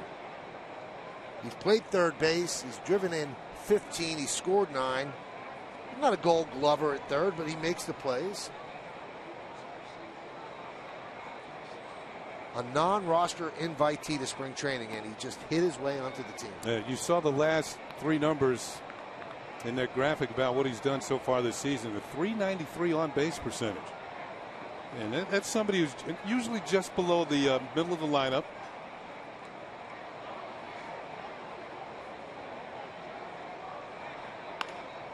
Hit sharply to third, knocked down by McDonald. Scrambles after it, fires to first. Good recovery to get Solarte. Never thought they had a chance after the ball kicked away. See the reaction of McDonald, like he's kind of upset with himself, but he really shouldn't be. This ball was a hard, tough play. Had trouble finding it. Usually you see one spin. You usually don't see a double spin with a throw. Now here's the first one. Here's the second one. And he still gets him. Now Joe Girardi had his talk with Marcus Patillo. Angled himself toward the dugout to get thumbs up or thumbs down, and they told him don't challenge.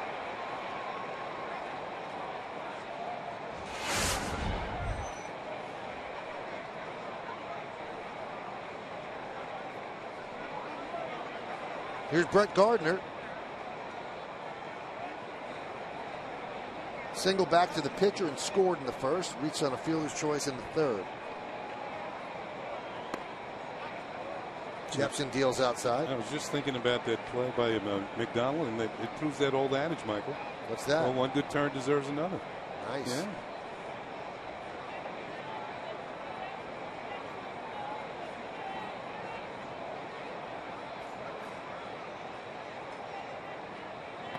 So when he bobbled the ball, you could say John McDonald did no harm. E-I-E-I. What time is it back east? Not late enough. Flip is still up.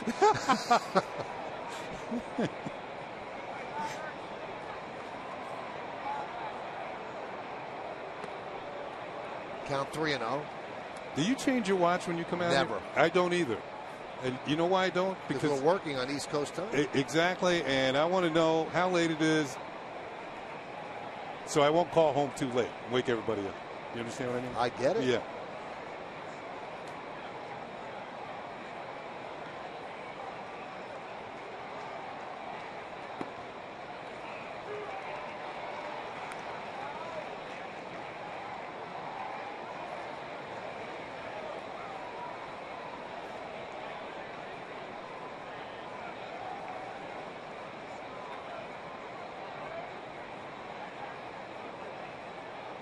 The 3-1 to Gardner.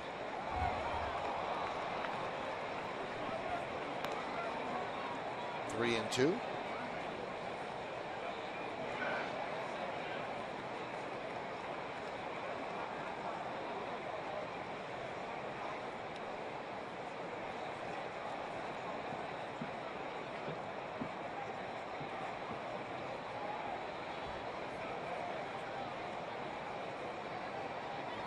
Three-two.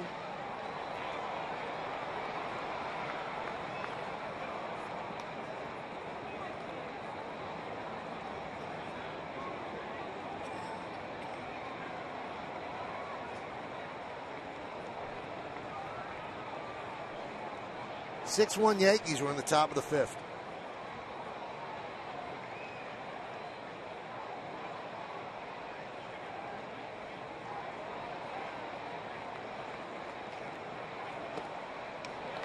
way inside as Gardner with a 2-out walk.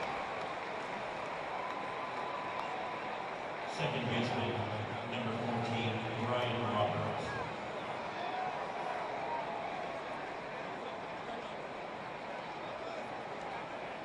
Now this is a game. You have Kevin Jepsen in the game now. He's a reliever that Mike Scioscia wants to rely on later in the year, and you can see by his ERA he hasn't been pitching all that well. 6.35, and maybe he's had a couple of shaky outings.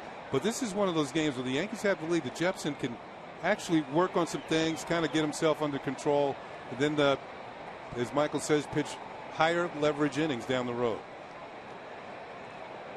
Right now, their whole bullpen is in flux. Yeah. Mike Scioscia admitted after yesterday's game, he's kind of got two closers, Frieri and Joe Smith. And he will mix and match and see what batters are better suited to be handled by a certain pitcher.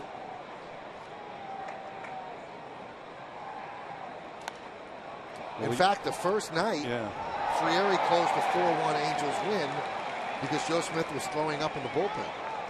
He ate a protein bar. Literally throwing up in the bullpen. Yeah, he was not up throwing in the bullpen. He was throwing up in the bullpen. He had a protein bar that didn't feel good, and he made himself get rid of it. And by doing that, he kind of hurt his side. And that was one of the reasons he couldn't go yesterday either. But there's no designated closer here, and that's something that he wants to work toward.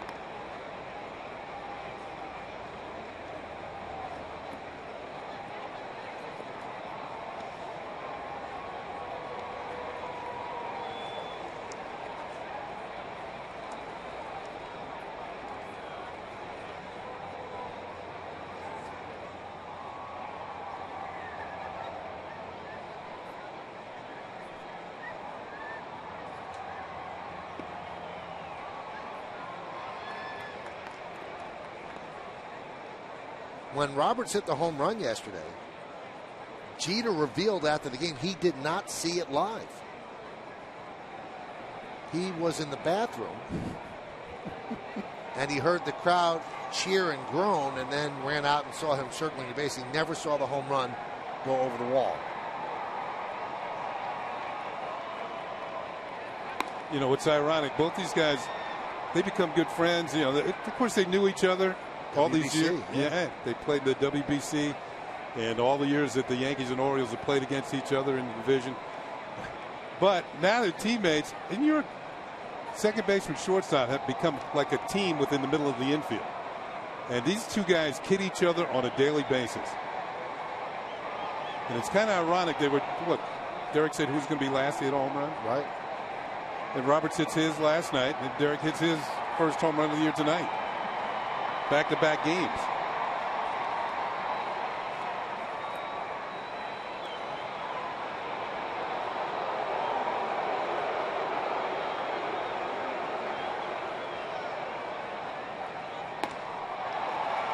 The amazing thing, you know, you think of Derek and you think about a high batting average and the hits, but with that home run, he has 257 home runs. That's not exactly a punch and Judy. No, it's not.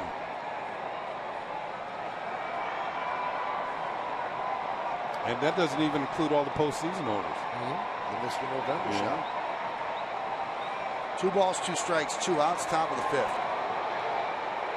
Runner goes, swung on and missed. Roberts down on strikes to end the inning. No runs, no hits, no errors, and 1 man left at the end of 4 1/2. Halfway through, 6-1 Yanks.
interleague series against the NL Central leading Milwaukee Brewers. Yes, we'll have pregame coverage starting at 7:30. Then after the game on My 9, come on back for Yankees Extra Inning Plus on Saturday. Yes, has full game coverage starting at 6:30. That should be a fun series. Yankees and the Milwaukee Brewers. 22-13, second best winning percentage in baseball. A lot of home runs. Pretty good pitching as well. Grant Green pops up the first pitch from Nuno. And Roberts makes the play for the first out. 3.14 team ERA. That's fifth in the National League. And how about K-Rod, who actually started his career here in Anaheim? He leads the major leagues with 14 saves. And as we mentioned, this team can hit the ball out. This should be an interesting series. Best record in the National League.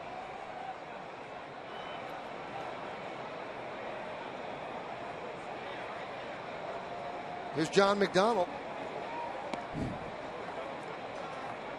1-0.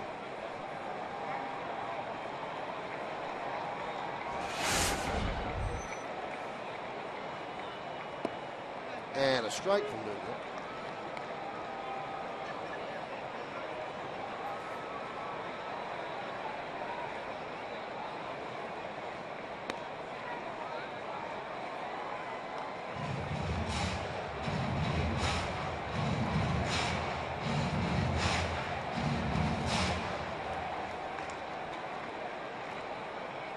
McDonald walked in the second. Popped up shallow, left center. Coming on is Ellsbury to make the play for the second out.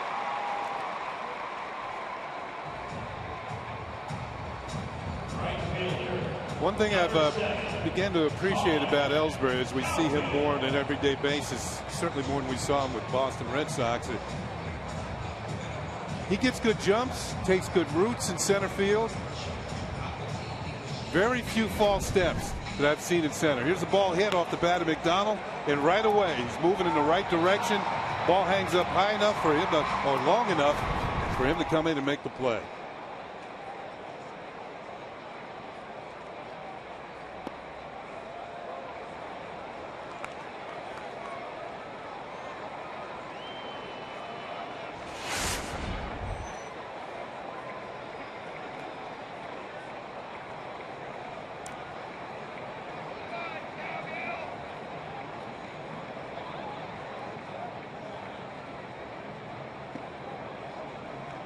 And a strike to Colin Cowgill.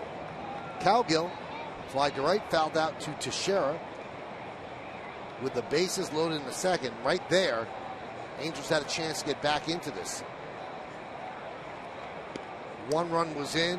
Nuno was on the ropes, but that foul ball by Cowgill ended the inning in the play. As we told you, Nuno works quickly. He changes speeds quite well. He seems to read the bat well, and he'll let you hit the ball. He just won't let you hit it squared up. And he's got a lot of pop-ups tonight. Lazy fly balls. Only 2 strikeouts.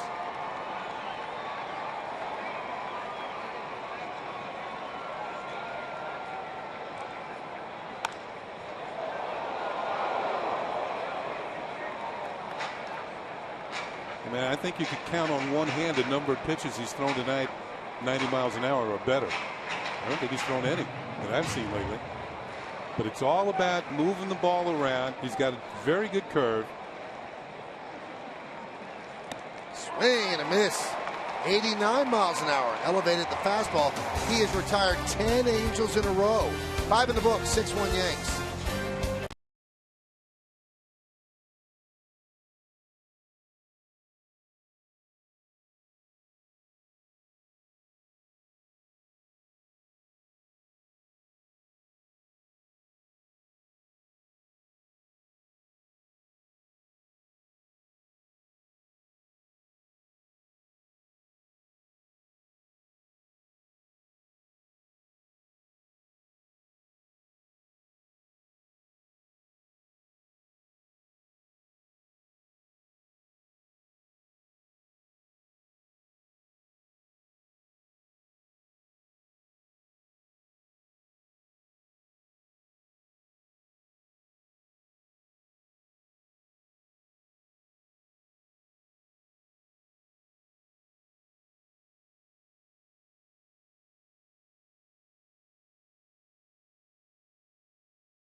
Coors Banquet timeless moment.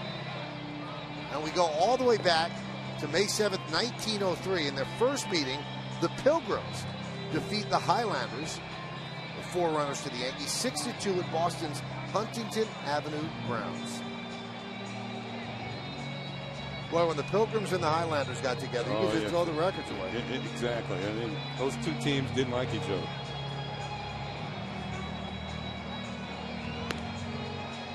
New pitcher for the Angels is Michael Kahn.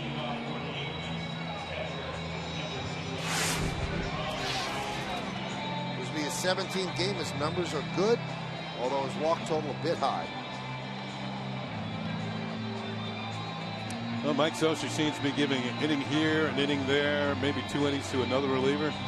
Kahn might be the one that goes a couple. I'll tell you what, John Ryan Murphy and Vidal Nuno have worked very well together tonight. Well, John Ryan in his truncated playing time is 7 for 21 at the plate, and you know that the Yankees love how he catches a game. And if he can give them that, he's not going to hit 333, but if he can give them decent offense and not an automatic out, it's a good spot for him. With the injury, unfortunately, to Cervelli, he's gotten his chance.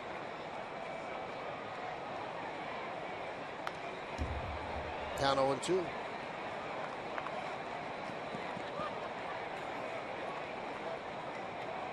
And with Nuno pitching tonight, usually he caught Nuno in New York. I think that was the day he hit his first major league home run. Yes, it was off Santiago. In fact, he's caught Nuno the last 4 times. And with the way this schedule sets up, as we're going to take a look at the home run, the way the schedule sets up, this means McCann's going to get 2 days off. There it is, into the seats in left field.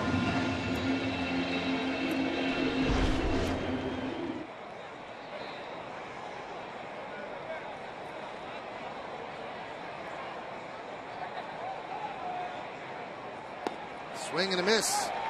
Murphy down on strikes. Center fielder, number 22, Jacoby Ellsbury.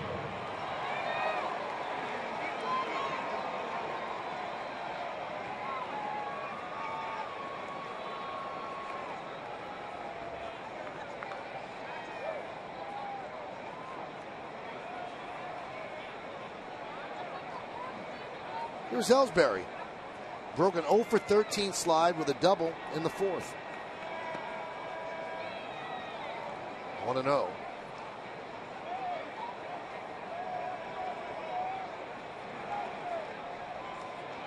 Ellsbury hitting .314 on the season, but he's really endeared himself to the fans in the Bronx. .345 at Yankee Stadium. And he is a guy with a lot of confidence.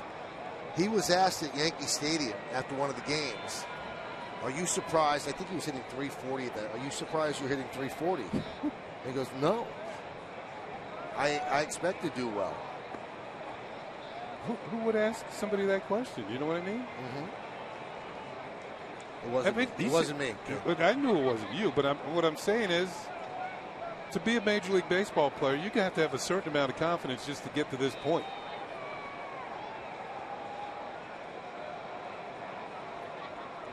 The 2-1.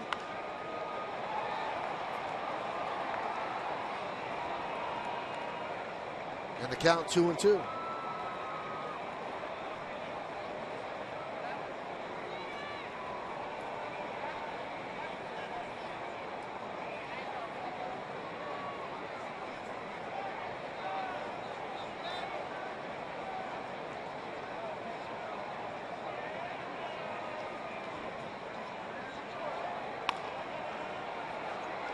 Chop to Kendrick. 2 away.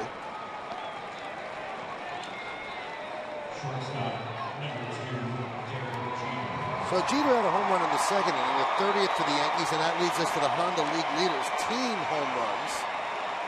Blue Jays lead with 41. Angels next. White Sox, Astros, and the A's and the Yankees are tied at 30.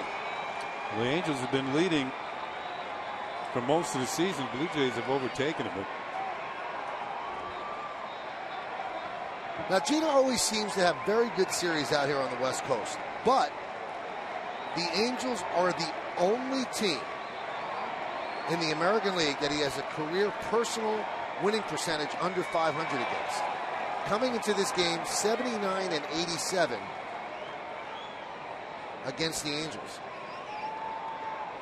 Only 2 other teams does Jeter have a personal losing record against, and both of those teams are in the National League. 3-6 against the Reds, 8-9 against the Marlins. Yeah, that's not much of a sample. It kind of leads you. Well, aren't the Angels the only team to have a winning record against the Yankees, period, over the last 10 or 12 years?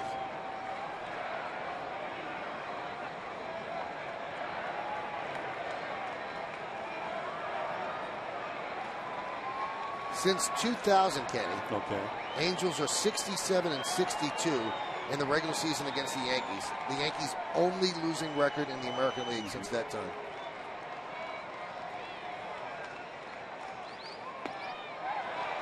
One and two. Jepson, 95 miles an hour.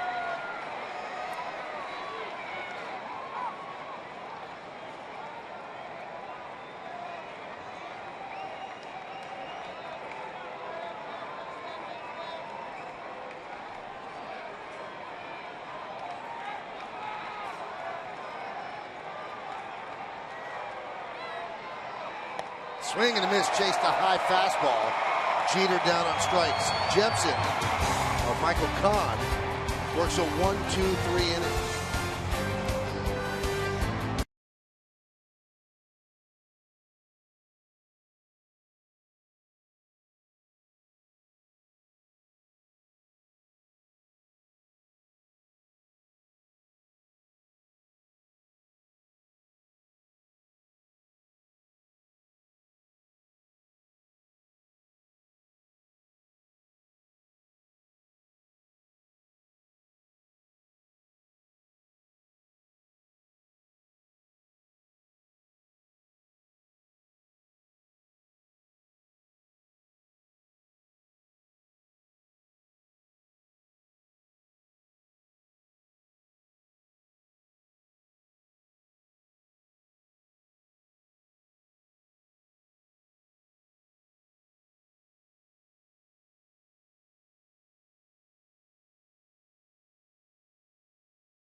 We go to the bottom of the 6th. It is 6-1 Yankees. Mike Trout leads off the inning.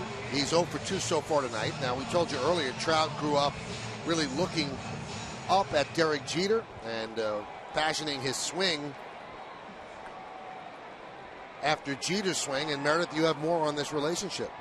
Well, Michael, he was actually a shortstop coming up. That's why he liked Derek Jeter so much, and he recognized what he did both on and off the field. And he had the opportunity to meet him for the first time back in 2012 when he was at the All-Star game in Kansas City. And his teammate, Jared Weaver, said he's never seen Mike Trout look nervous on the field. But when he walked into the lunchroom on the Monday before the All-Star game, Trout was a little bit nervous. There was a seat next to Jeter, and he didn't know whether or not he should sit in it. Jeter wound up waving him over. He sat down. They had a nice nice conversation. Now, after that, the Angels came and played the Yankees at Yankee Stadium. It was the first time as a big leaguer that Mike Trout was going to be at the stadium, and Derek Jeter sent a clubhouse attendant over and said, do you have people coming to this game?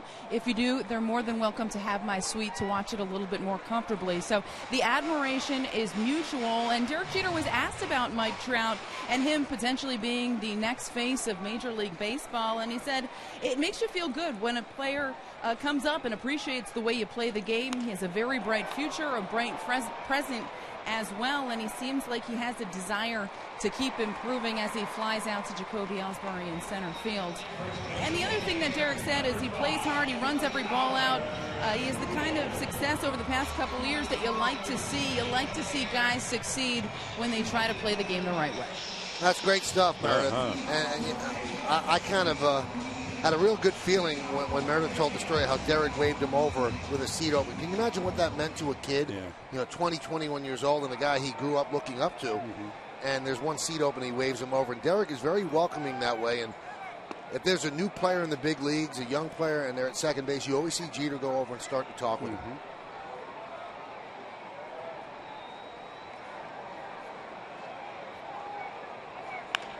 And you know what's happening now? For the longest time, you'd open up the media guide, and all the media guides have favorite player growing up. Yeah.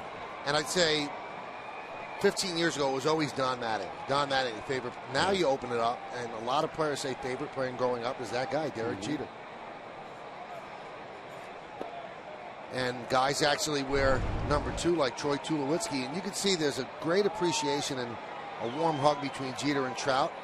And a lot of people think that Trout is going to take over as the face of baseball after Derek retires. And in that Sports Illustrated story that we were talking about, Artie Moreno, the owner of the Angels, says, I think that's the case. He said he conducts himself like Jeter, off the field and on the field, plays hard, plays the game the right way. So high praise for both of them from the Angels owner. And the Angels owner actually wanted to sign him to a longer deal. It's 6 years, 144, and it bought out a couple of free agent years and arbitration years. He wanted to sign him to a 10-year deal, even longer. But Trout wants to be a free agent at the age of 29 just to see if he's changed his mind. But he loves it here and wanted to be committed to staying here through the age of 29. And that deal will do it. Pujols pops it up, and Teixeira makes the play. Nuno just mowed him down. Well, another example of changing speeds. He jammed Mike Trout on the fly ball to center. He got Pujols out in front on the pop-up into foul territory. Just a masterful performance of showing that you don't have to throw 95, 96 miles an hour to get hitters out. Now, it does help, but it also helps to change speeds, locate pitches, work fast, keep the hitters off balance, upset their timing.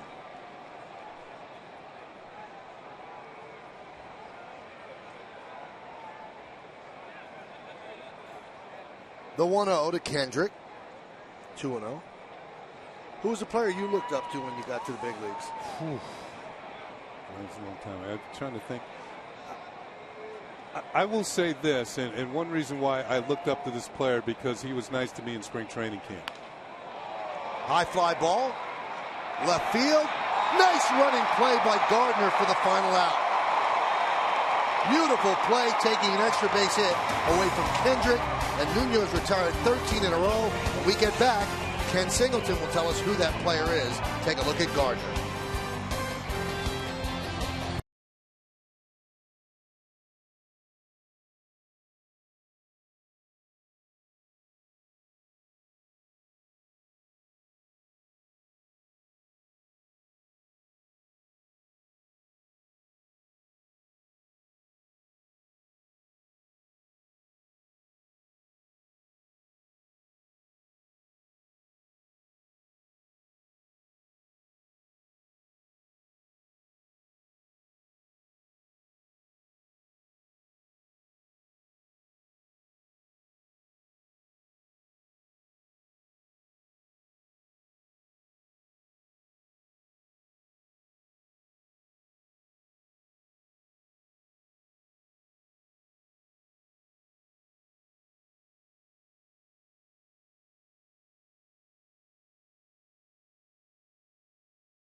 All right, let's take a look now at the upcoming schedule, brought to you by your local Acura dealer.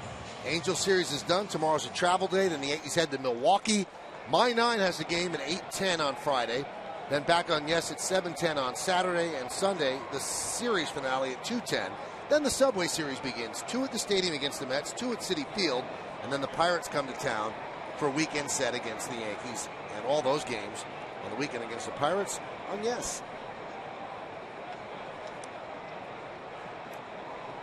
We go to the 7th inning. And Carlos Beltran will lead off against Michael Kahn. Foul back. Cadillac scoreboard 6-1 Yankees lead. 13 retired in a row by Vidal Nuno. All right, so Kenny, who was the favorite player? Well, it was a player who was very kind to me. It was a very nice gesture. I was the last player cut in spring training. And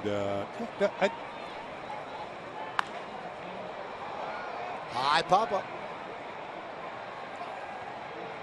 Ibar makes the play, one down. You know, I had a very good spring, but I didn't think I was going to make the team. This is the Mets, in my Mets days. And everybody feels badly when you get sent out. I had a lot of respect for this player to begin with, but even more so after this incident, because I was packing my bag and I felt somebody tap me on the shoulder. And it was Tom Seaver. And he said to me, look, says, you go off down to AAA, you get off to a good start, and you'll be back here in June. June 24th, I was back in the big leagues. And I just remember that for the rest of my life.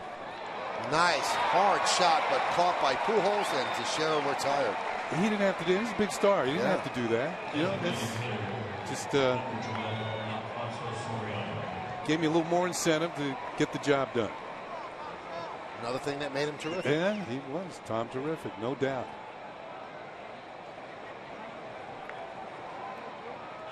Here's Soriano. Second inning of work from Michael Kahn. You know what? And if you ask him, he probably might not remember that, but I do.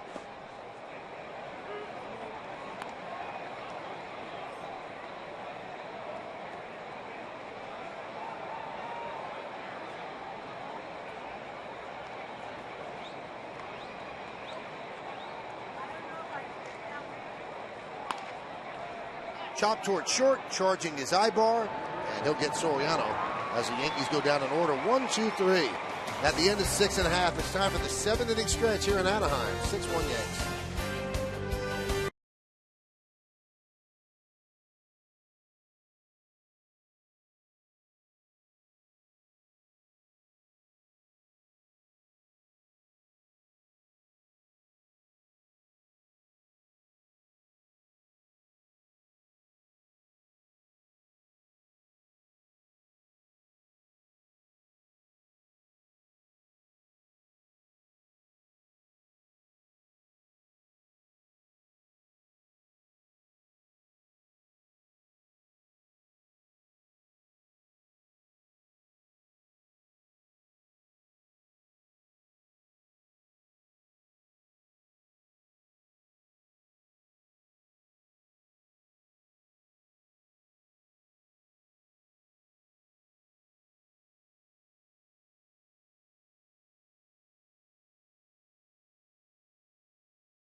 Scored 6 runs.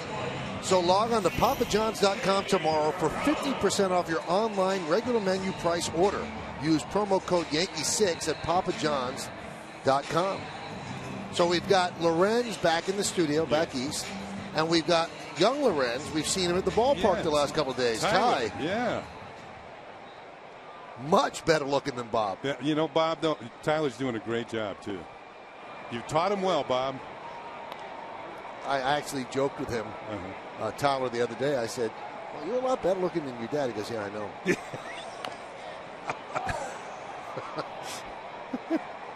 It's a very matter of fact.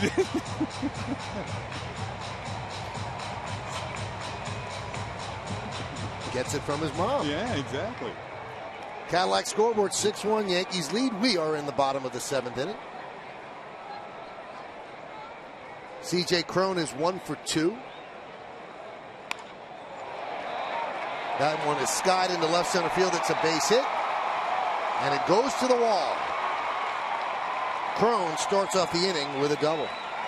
So that breaks a streak of 13 straight by Vidal Nuno. Hey, as promised earlier, we have the AT&T fan photo of the game. Tweet your photo to @YesNetwork using hashtag YesFanPhoto for a chance to be shown in an upcoming game broadcast. Brought to you by AT&T. And it's Deep Z16 sent us this photo.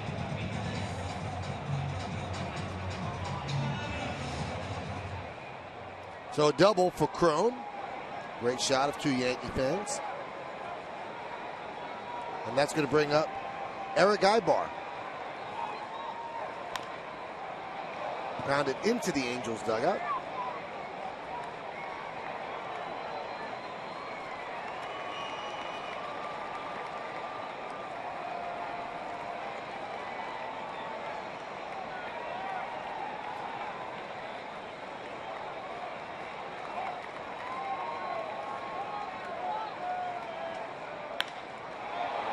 High drive, deep left, backing up Gardner. On the track, he'll make the play to retire Ibar.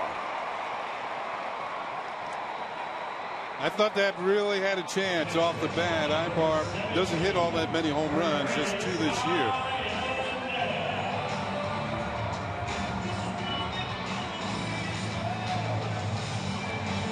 And that is going to do it for Vidal Nuno. He gives the Yankees 6 1/3 strong innings, 82 pitches, and he is in line to pick up the victory. Good job by the youngster, and they'll bring in another youngster, hard-throwing Dylan Betances. Stick around.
On Yes is brought to you in part by your Tri-State BMW Centers. By Geico. 15 minutes could save you 15% or more on car insurance. And by Honda. Get a great deal during the Spring Into a Honda sales event. Longest outing of his career for Vidal Nuno, 6 1/3 innings. Allowed 4 hits and 1 run. The runner at second is his responsibility. Walked 1, struck out 3. A good job by the young left-hander. Yeah, 3 of the 4 hits came in 1 inning. That shows you how effective he was for, 6 of his or 5 1/3 of those innings out there. He kind of struggled somewhat in the second, but bounced back very quickly. And that is still true. He's never given up more than 5 hits in any one of his starts. Solid numbers for Betances so far. 28 strikeouts in 15 2/3 innings. He'll face Iannetta. 0-1. Yeah, this is certainly a different look for these Angel hitters who've been facing Nuno, who changes speeds, moves the ball around. Betances can blow it right by you, and he's got a nasty hook, too.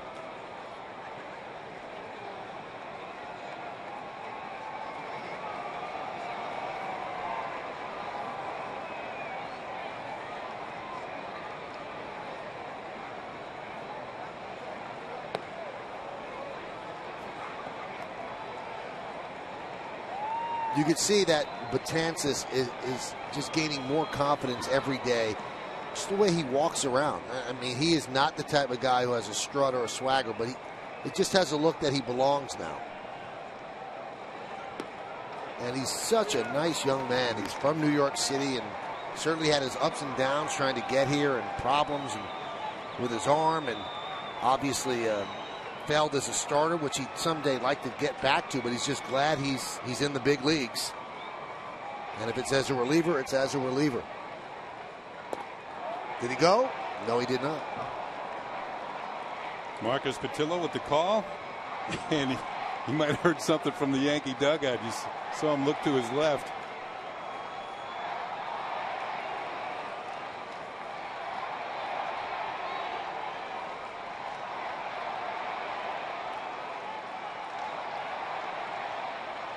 The 2-2.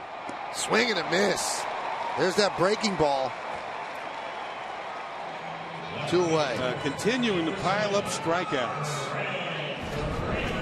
And one thing, when hitters are striking out, base runners do not move. There's the hook that Michael called. Everybody's aware of the fastball. Nobody wants to be beaten by 95 to 97. Though he did throw a pitch 99 the other day. Not even close. Here's Grant Green, 1 for 2. That's 98 outside, and it's a free and easy 98. Doesn't seem like he's grunting and exerting himself on the mound. 6'8", and that's why the number is 68 on his back.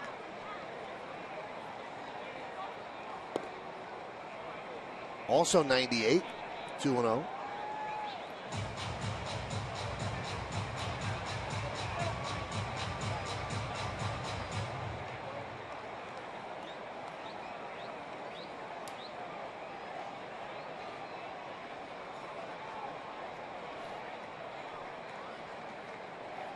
And the pitch. Pump it in heat. Count 2-1. 98.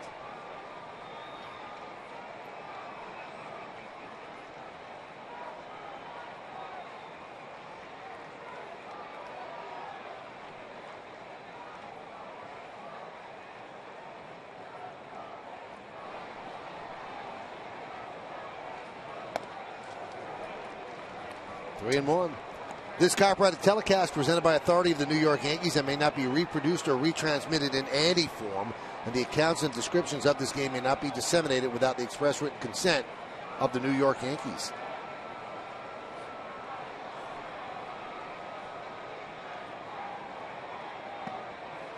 And he ends up walking Green. Threw them all fastballs.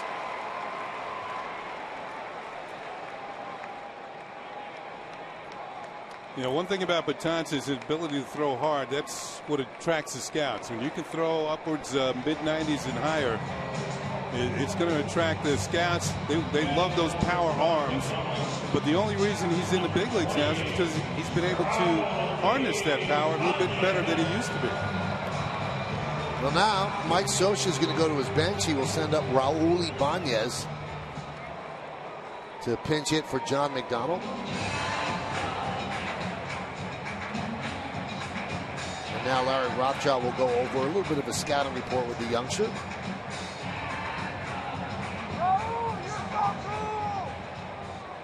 Raul's walk-up song is Werewolves of London.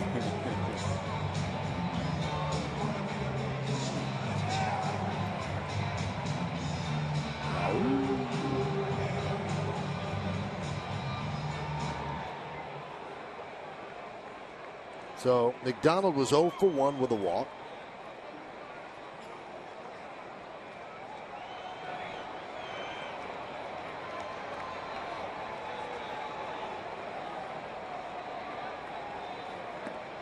There's a breaking ball inside.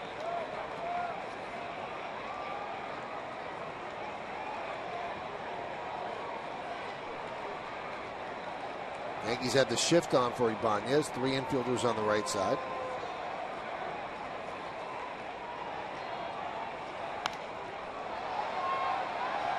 Ibanez has picked up 3 pinch hit runs batted in this year.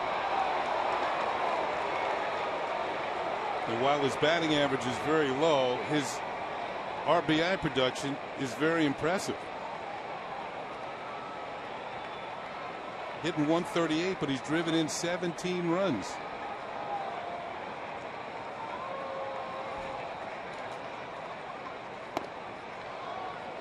He's got more runs batted in than any Yankee.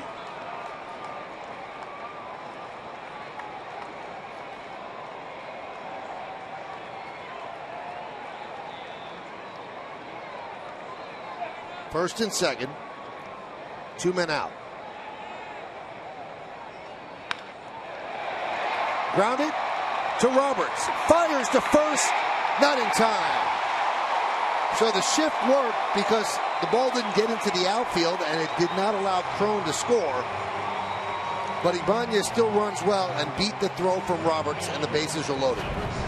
The reason why he was able to get this hit, the ball was not hit directly at Roberts. He has to go wide to his right, has to dive for the ball, can't get enough on the throw, and Ibanez beats the throw to first base. So that's going to be a base hit. That's going to load the bases. From his knees, and you can see definitely Ibanez is safe.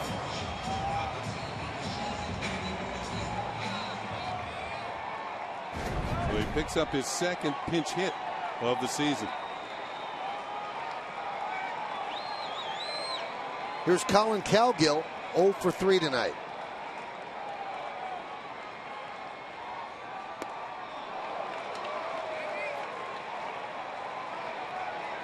Swing and a miss, 0 and 1.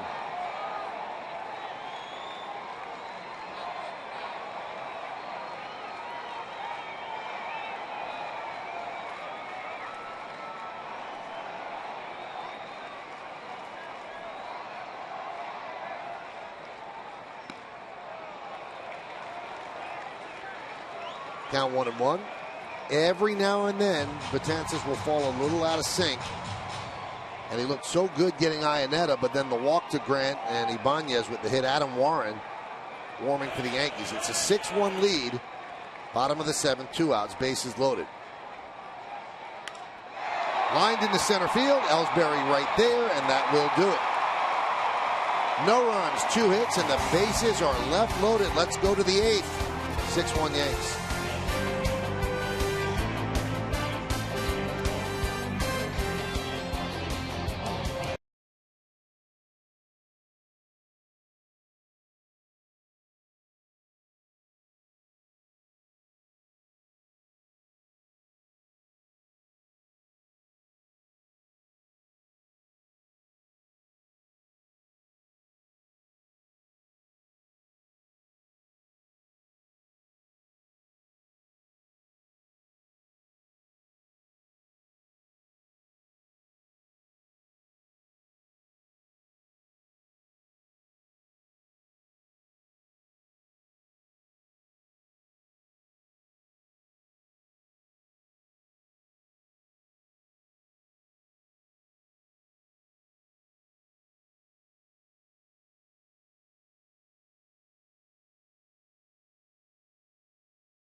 It's time for the game summary brought to you by your local Nissan dealer. Yankees lead 6-1. They scored 5 runs in the first inning. They have not looked back. 6-8-0, leading 1-5-2. Vidal Nuno, the longest outing of his major league career, 6 1/3 innings. Derek Jeter, 2 for 4, his first home run of the year. He scored 2 runs, and Mark Teixeira with a big 2-run double in that first inning.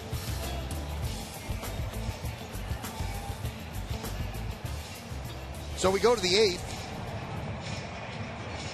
And there's some changes for the Angels. Grant Green is now playing at third base. Raul Ibanez stays in the game, and he is out in left field. And the new pitcher is Nick Miranda.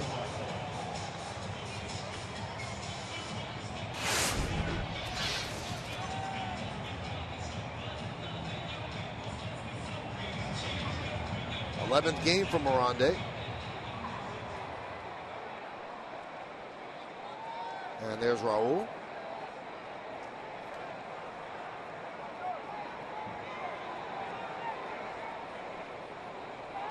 Here's Solarte. And a strike from Miranda. Hyundai scoreboard, 6-1 Yanks.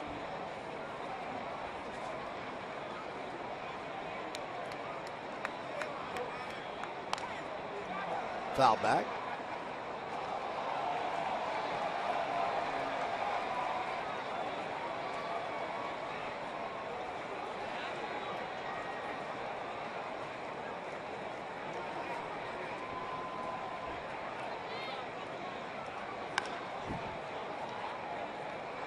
Nice play by Rob Thompson.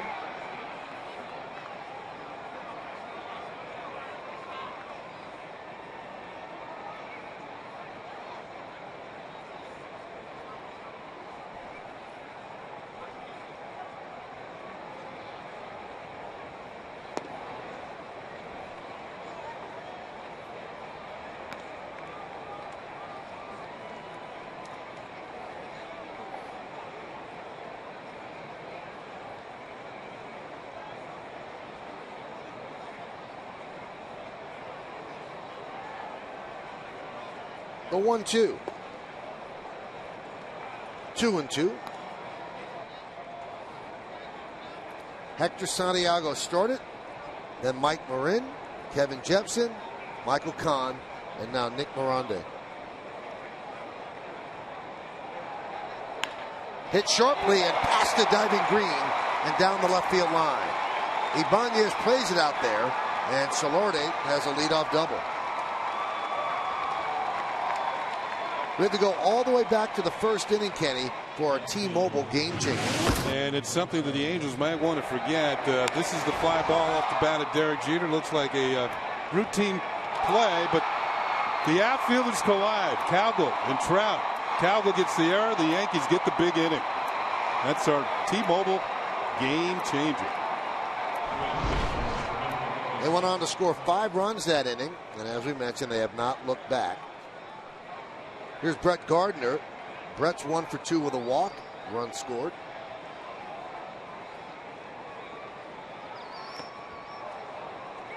Chases a pitch up in the zone. The count 0-1.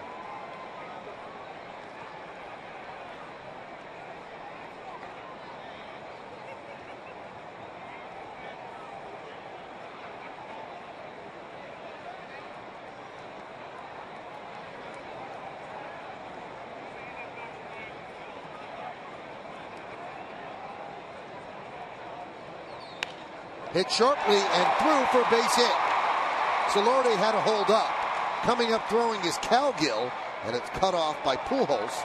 And the Yankees have runners on first and third and nobody out here in the 8th. The second hit of the night for Brett Gardner. Chases Solarte to third base. The Yankees now with 10 hits on the board. What's Solarte's reaction? He's going to make sure this ball gets by Pujols, who lunged for it but couldn't haul it down. Make sure it gets through. You don't want to get doubled off. And he'll hold up at third.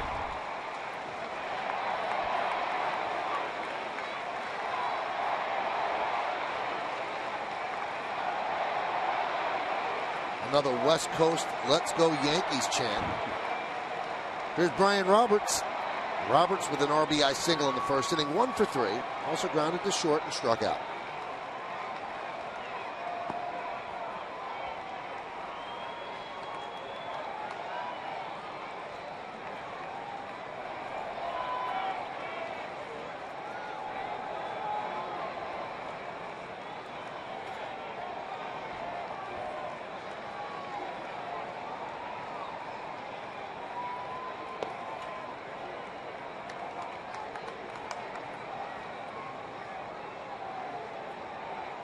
Michael, we're getting to the tack-on portion of the game. Just put the game a little further out of reach as the Angels are running out of outs. You know, Kenny, I was thinking about that in the previous half inning. 6-1 seems like a nice lead, but what would have happened if Betances made a big mistake there? Yeah. All of a sudden, the Angels are right back in the game. So, yeah, these tack-on runs mean a lot. And plus, you got Cowgill out. The next hitter was trapped. Then you got Pujols. Yep.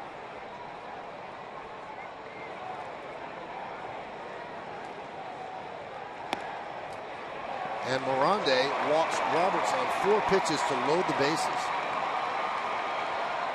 And Mike Scioscia has seen enough. He wants to keep it right here. And he signals to the bullpen. Yankees have the bases loaded, nobody out. You come on back.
Sunday, May 18th, when the Yankees take on the Pirates in an intra-league matchup. The first 18,000 guests, 14 and younger, are going to receive a Yankees drawstring backpack courtesy of Kumon. For tickets, log on to Yankees.com. Visit the Yankee Stadium ticket window, Yankees clubhouse shops, or call Ticketmaster at 877-469-9849.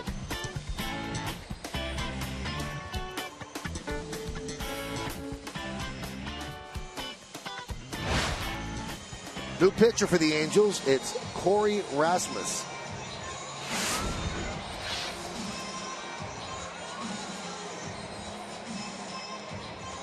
Numbers with Salt Lake City.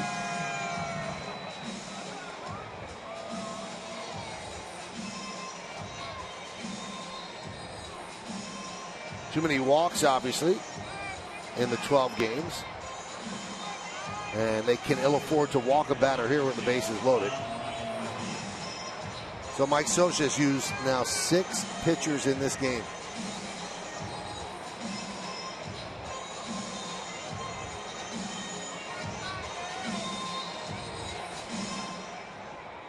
And John Ryan Murphy comes up. The infield is in.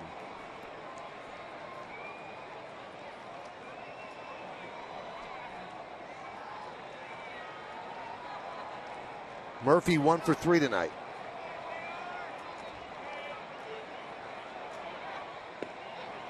And there's a breaking ball on the outside corner. 0-1. Oh, the last name Rasmus is familiar. His older brother, Colby. Plays center field for Toronto. He's been hot lately, too. Hitting home runs, hit a grand slam against the Pirates. Grounded and through for a base hit. Solode scores. Here comes Gardner. He'll score. It's a 2-run single for Murphy, and the Yankees lead 8-1.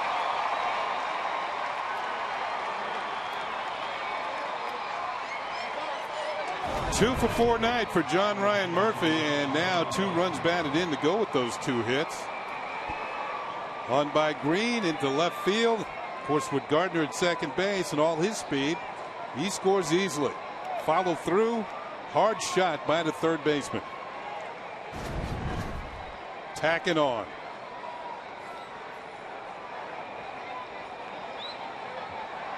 Here's Jacoby Ellsbury. 1 for 3 with a walk and a run scored tonight. The 1 a double in the 4th inning. Grounded to second, off the glove of Kendrick. Everybody is safe. It's a base hit for Ellsbury. And that's his second hit of the game.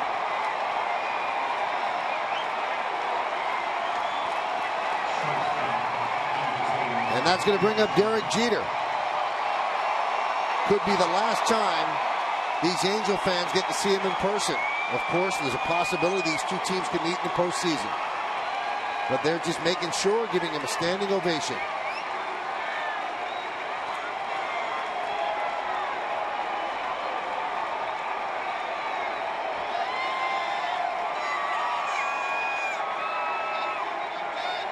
Two hits for Derek tonight, 2 for 4.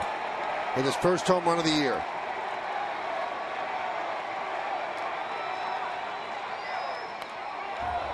Foul back. Jeter admitted the first day in when he met the media to see his numbers with the bases loaded that if he goes into a slump now, it's because he's old. He said that's just something that you have to deal with. He doesn't like it. He said, because when I was doing well before I got into the slump, wow, you're really playing as if you're younger. He said, I'm going to get into slumps, and it's not going to be because I'm 39 or 40. I get into slumps. All hitters do. But, Kenny, you know the way the game is. If you're a pitcher and you're struggling and you're older, it's because you're old. You know what? And it's almost as if when you get older, your age becomes part of your name. When you read your name in the paper, look, Derek Jeter, 39.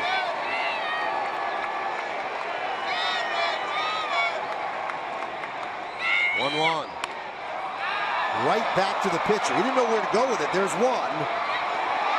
And not in time. Rasmus did not know where to go with it. Looked like he was having a hard time getting a handle, but they get the force at home.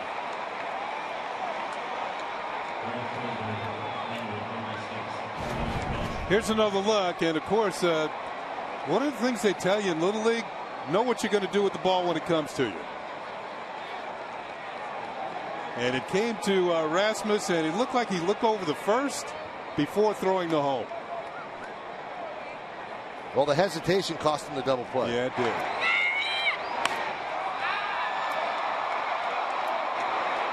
He was looking all over the place. It was like a hot potato.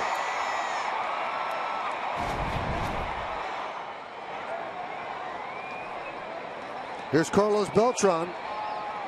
0 for 3 tonight. 3 for his last 32. Also has a walk and a run scored.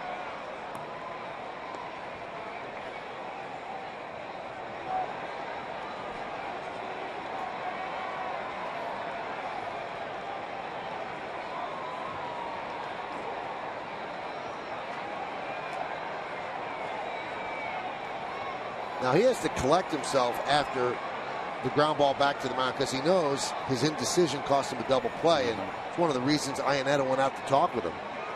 First pitch after that one was out of the zone to Beltran. Bases still loaded, 1 out, 2 runs in. Yankees lead 8-1, top of the 8th.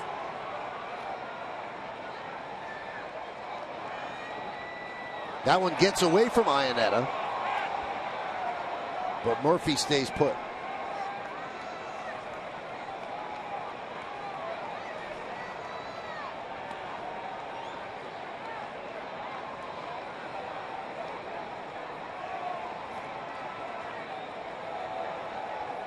This has not been the prettiest game for manager Mike Scioscia or pitching coach Mike Busher to watch. The Yankees have been only set down in order once in the game. That was in the 6th inning. I'll make that and the 7th. And only one pitcher's been that affected was Khan out of the bullpen. 2-0. That one's driven deep to right field. Giving chase is Cowgill, and he makes the play right in front of the wall. Murphy tags, he'll score. Ellsbury moves to third. It's a long sac fly for Beltran, who flirted with a grand slam, and the Yankees lead 9-1.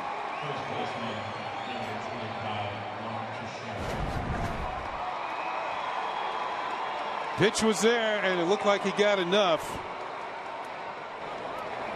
On down the line, Cowgill's going to race for the corner. And this ball holds up, but Beltran will get a run out of this for a sacrifice fly. And it's now 9-1 Yankees. That's his 14th run batted in of the year. First and third, now 2 outs, and here's Teixeira. 1-0.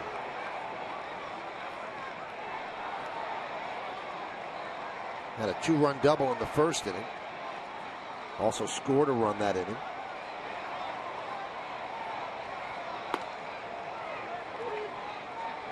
Strike.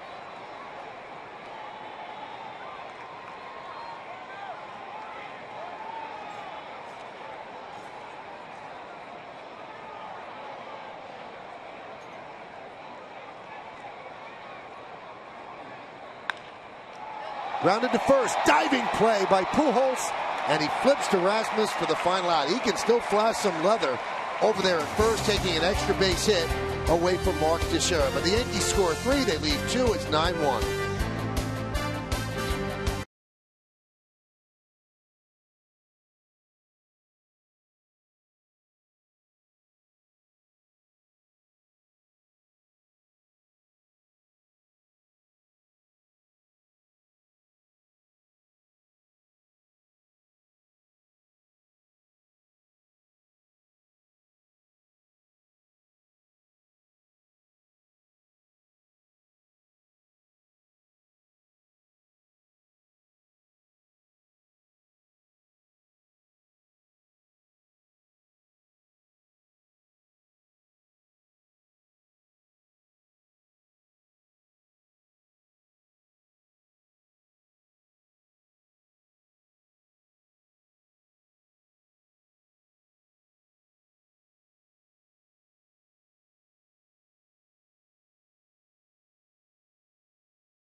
Nine-1 Yankees. Let's take a look ahead. Friday starting pitchers brought to you by Verizon Fios, making life more entertaining with America's fastest, most reliable internet that's powerful.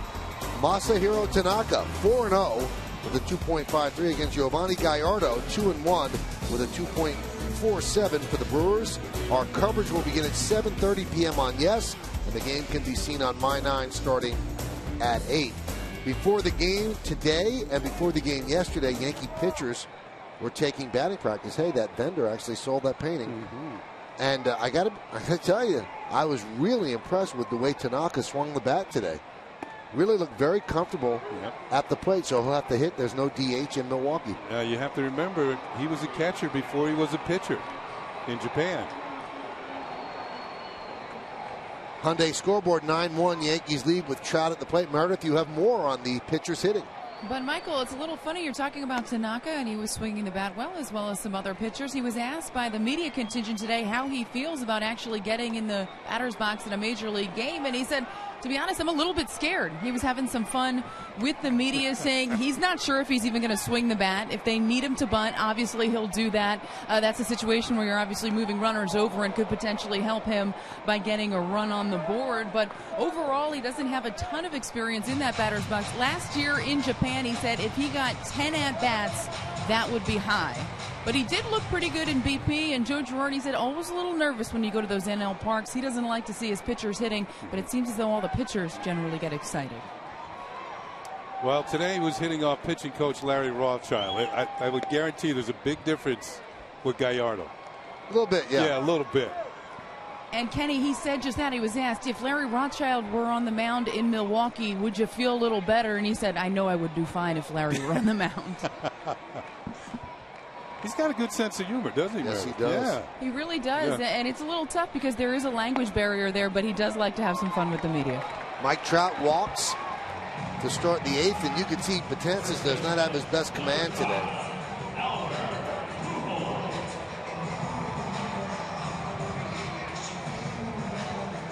We're going to hear more from Meredith on the postgame. David Phelps hit one into the rock pile off Larry Rothschild today. CC Sabathia, who loves to hit, actually swung the bat very well. And you know who else looked great at the plate? Alfredo Aceves. Pitch to Pujols is inside.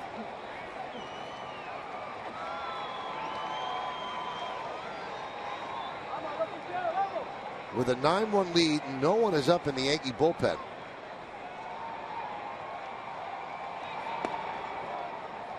Two and 0. His breaking ball's not there. His fastball's not there. And here comes Larry Rothschild, who might have spotted something.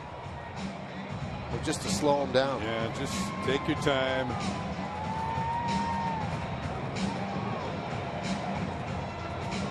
Yeah, tell him you're not going to get 3 outs in 1, just one at a time. And Adam Warren is up again. Day off tomorrow, so you're not causing a major problem going into the bullpen on a 9-1 game.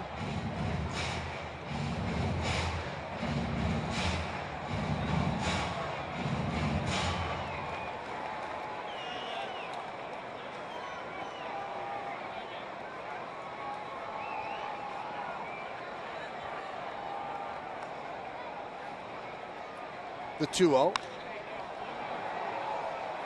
Fouled away, 2-1.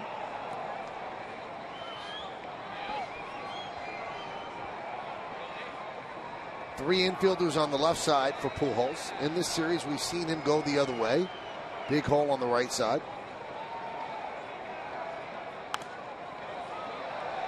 He's got a 7-game hitting streak on the line in this at-bat.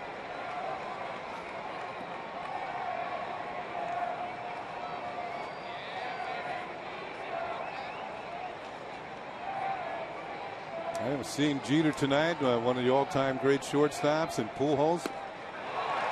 And Pujols swings and misses, goes down on the breaking ball. Well, one of the all-time great power-hitting first basemen.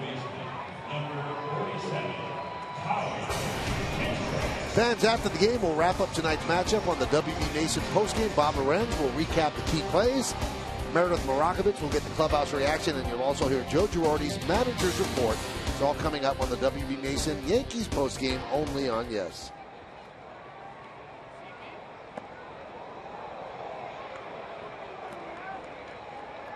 One and 0 on Howie Kendrick.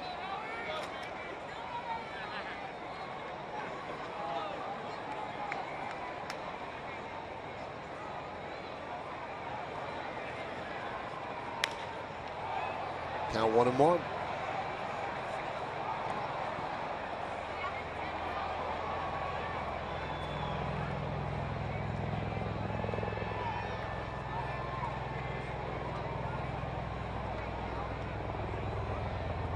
Ichiro Suzuki has taken over for Beltran and Wright.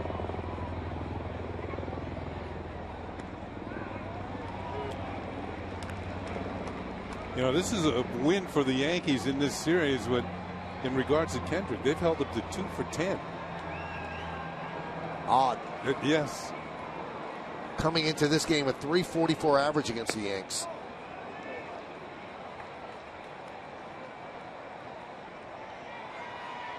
And over the years, we're just kind of used to seeing him have his way.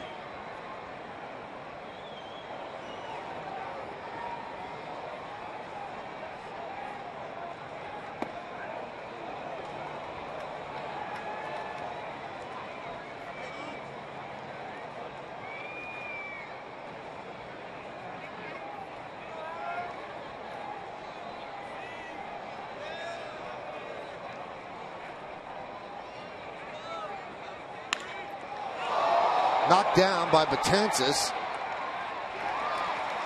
And he will get Kendrick. Joe Girardi started out in the dugout to check on him, and he kind of waved Joe off.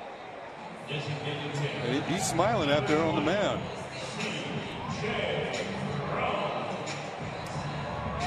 Let's see where it actually gets him here. This is a hot smash off the back.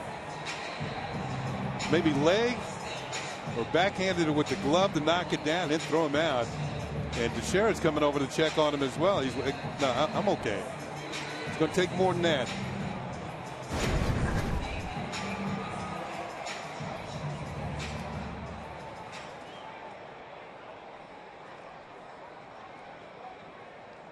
That was a little variation on the last Diaz wave. You know, everybody's got their own unique way of waving.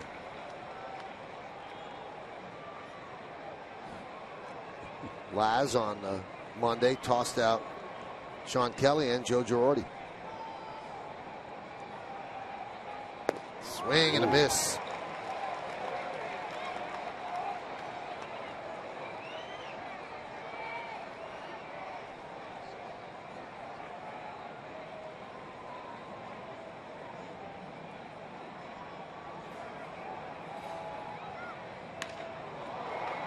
Fly ball shallow center, and Ellsbury dives. He can't make the play. It gets by him.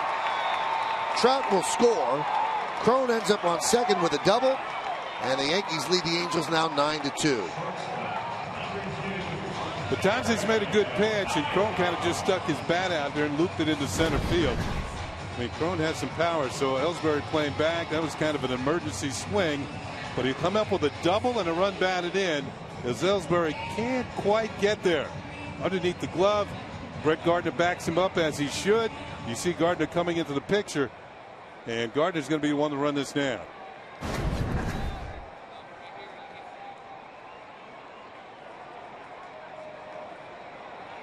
Here's Eric Ibar. He's 0 for 3. And a strike.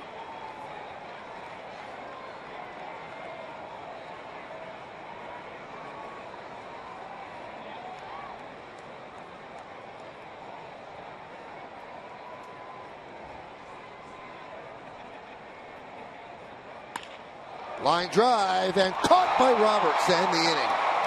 Nice play moving to the glove side by Brian Roberts. But the Angels get a run on one hit. One man left. Let's go to the ninth.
Later today, come to Yes before the Nets take on the Heat to get a full Game 2 preview on the Verizon Fios Nets pregame.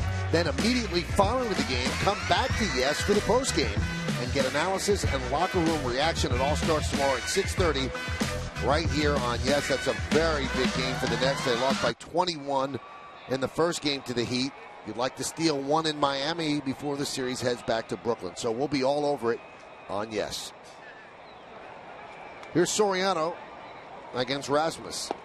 And a breaking ball strike to start the ninth inning.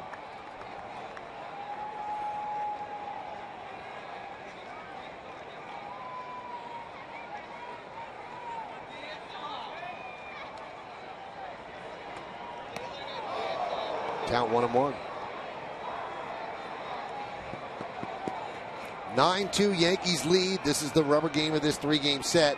We mentioned the Angels, the only team in the American League since 2000 have a winning record against the Yankees. So if the Yankees hold on and win this, they would have taken 4 out of 6 against the Angels this year. 2 out of 3 in New York and 2 out of 3 here. You know, and each time they did it the hard way. They dropped the first game of the series. Mm-hmm.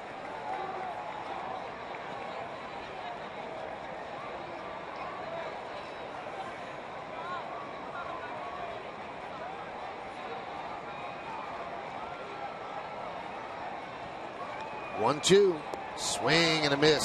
Soriano is 0 for 5 tonight with 3 strikeouts. And he's 2 for his last 21. He'll enjoy having a day off. Yeah, he will. Here's a look at Yes Mo. Chasing a pitch out of the strike zone. I should ask you, Kenny, Yeah. do you want to be right back on the field the next day if you're really struggling, or do you need to take a breath? Sometimes it's not as much, it's mental, as much physical to get a day off. And we've seen Soriano, he's cold right now. What did you say, 2 for 21? Mm-hmm. He could turn around and go 10 for his next 21. Solarde grounds one to Kendrick. Over to Stewart, who's taken over for Pujols. 2 down. Left fielder, number 11, Brett Gardner.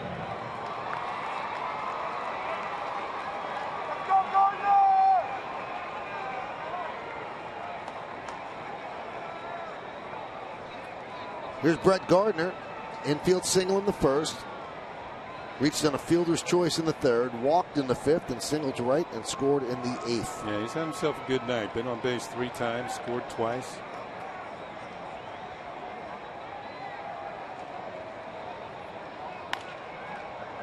Popped up.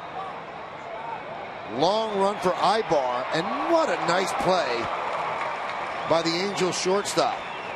Over the shoulder basket catch, hauling it in, and the umpire said it was a fair ball when the catch was made. We go to the bottom of the ninth.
For the Angels, they trail 9-2. Have a new Yankee pitcher. It's Preston Claiborne. Vidal Nuno started, went 6 1/3, his longest major league outing. And Brendan Ryan's going to see his first big league action this year, taking over at short for Derek Jeter. Had back and neck problems and had to really go through spring training all over again. Feels good now, knows how to manage it, has to be diligent about it, and thinks that he's going to be fine. Preston Claiborne's been just fine. This is his 7th game, and he's looked very good.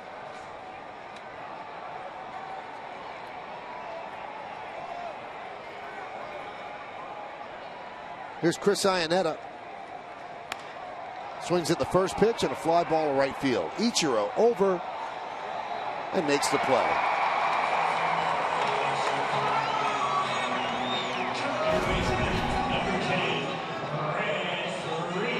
So that is it for Derek. Final regular season game here in Anaheim. Hit a home run. And we'll get ready to head back to the hotel.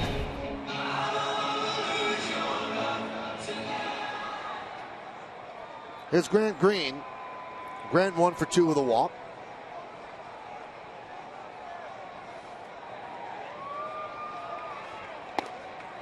So, Michael, the bats that were slumbering somewhat for the Yankees starting to come alive a little bit. 12 hits in tonight's game, 9 runs. They were helped out by the Angels defensively. They weren't sharp. But after dropping the first game of the series, and in particular the way it was kind of a tough loss. And now come back and win these next 2. Enjoy the off day. Milwaukee, Wisconsin. Laverne and Shirley.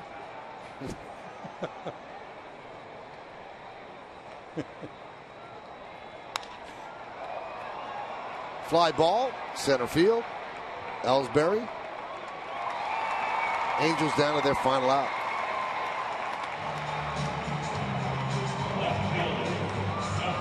I go on these shots a brewery tour. You know what? They actually give you a few shots too while you're there. Here's Raul Ibanez, pinch hit single in the 7th.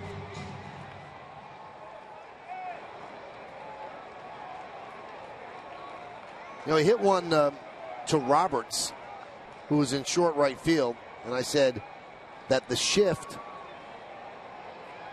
kept that from being a run-scoring single.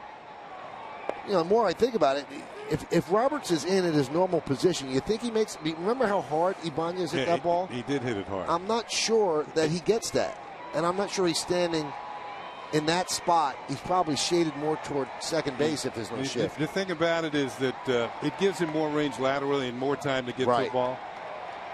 But it also makes the throw a lot longer. So he had to leave his feet for that. And he couldn't get much on the throw, and that's why Ibanez got a hit. Sometimes the shift giveth, and sometimes it taketh away, but I'm not quite sure what that did that time. Count 1 and 2.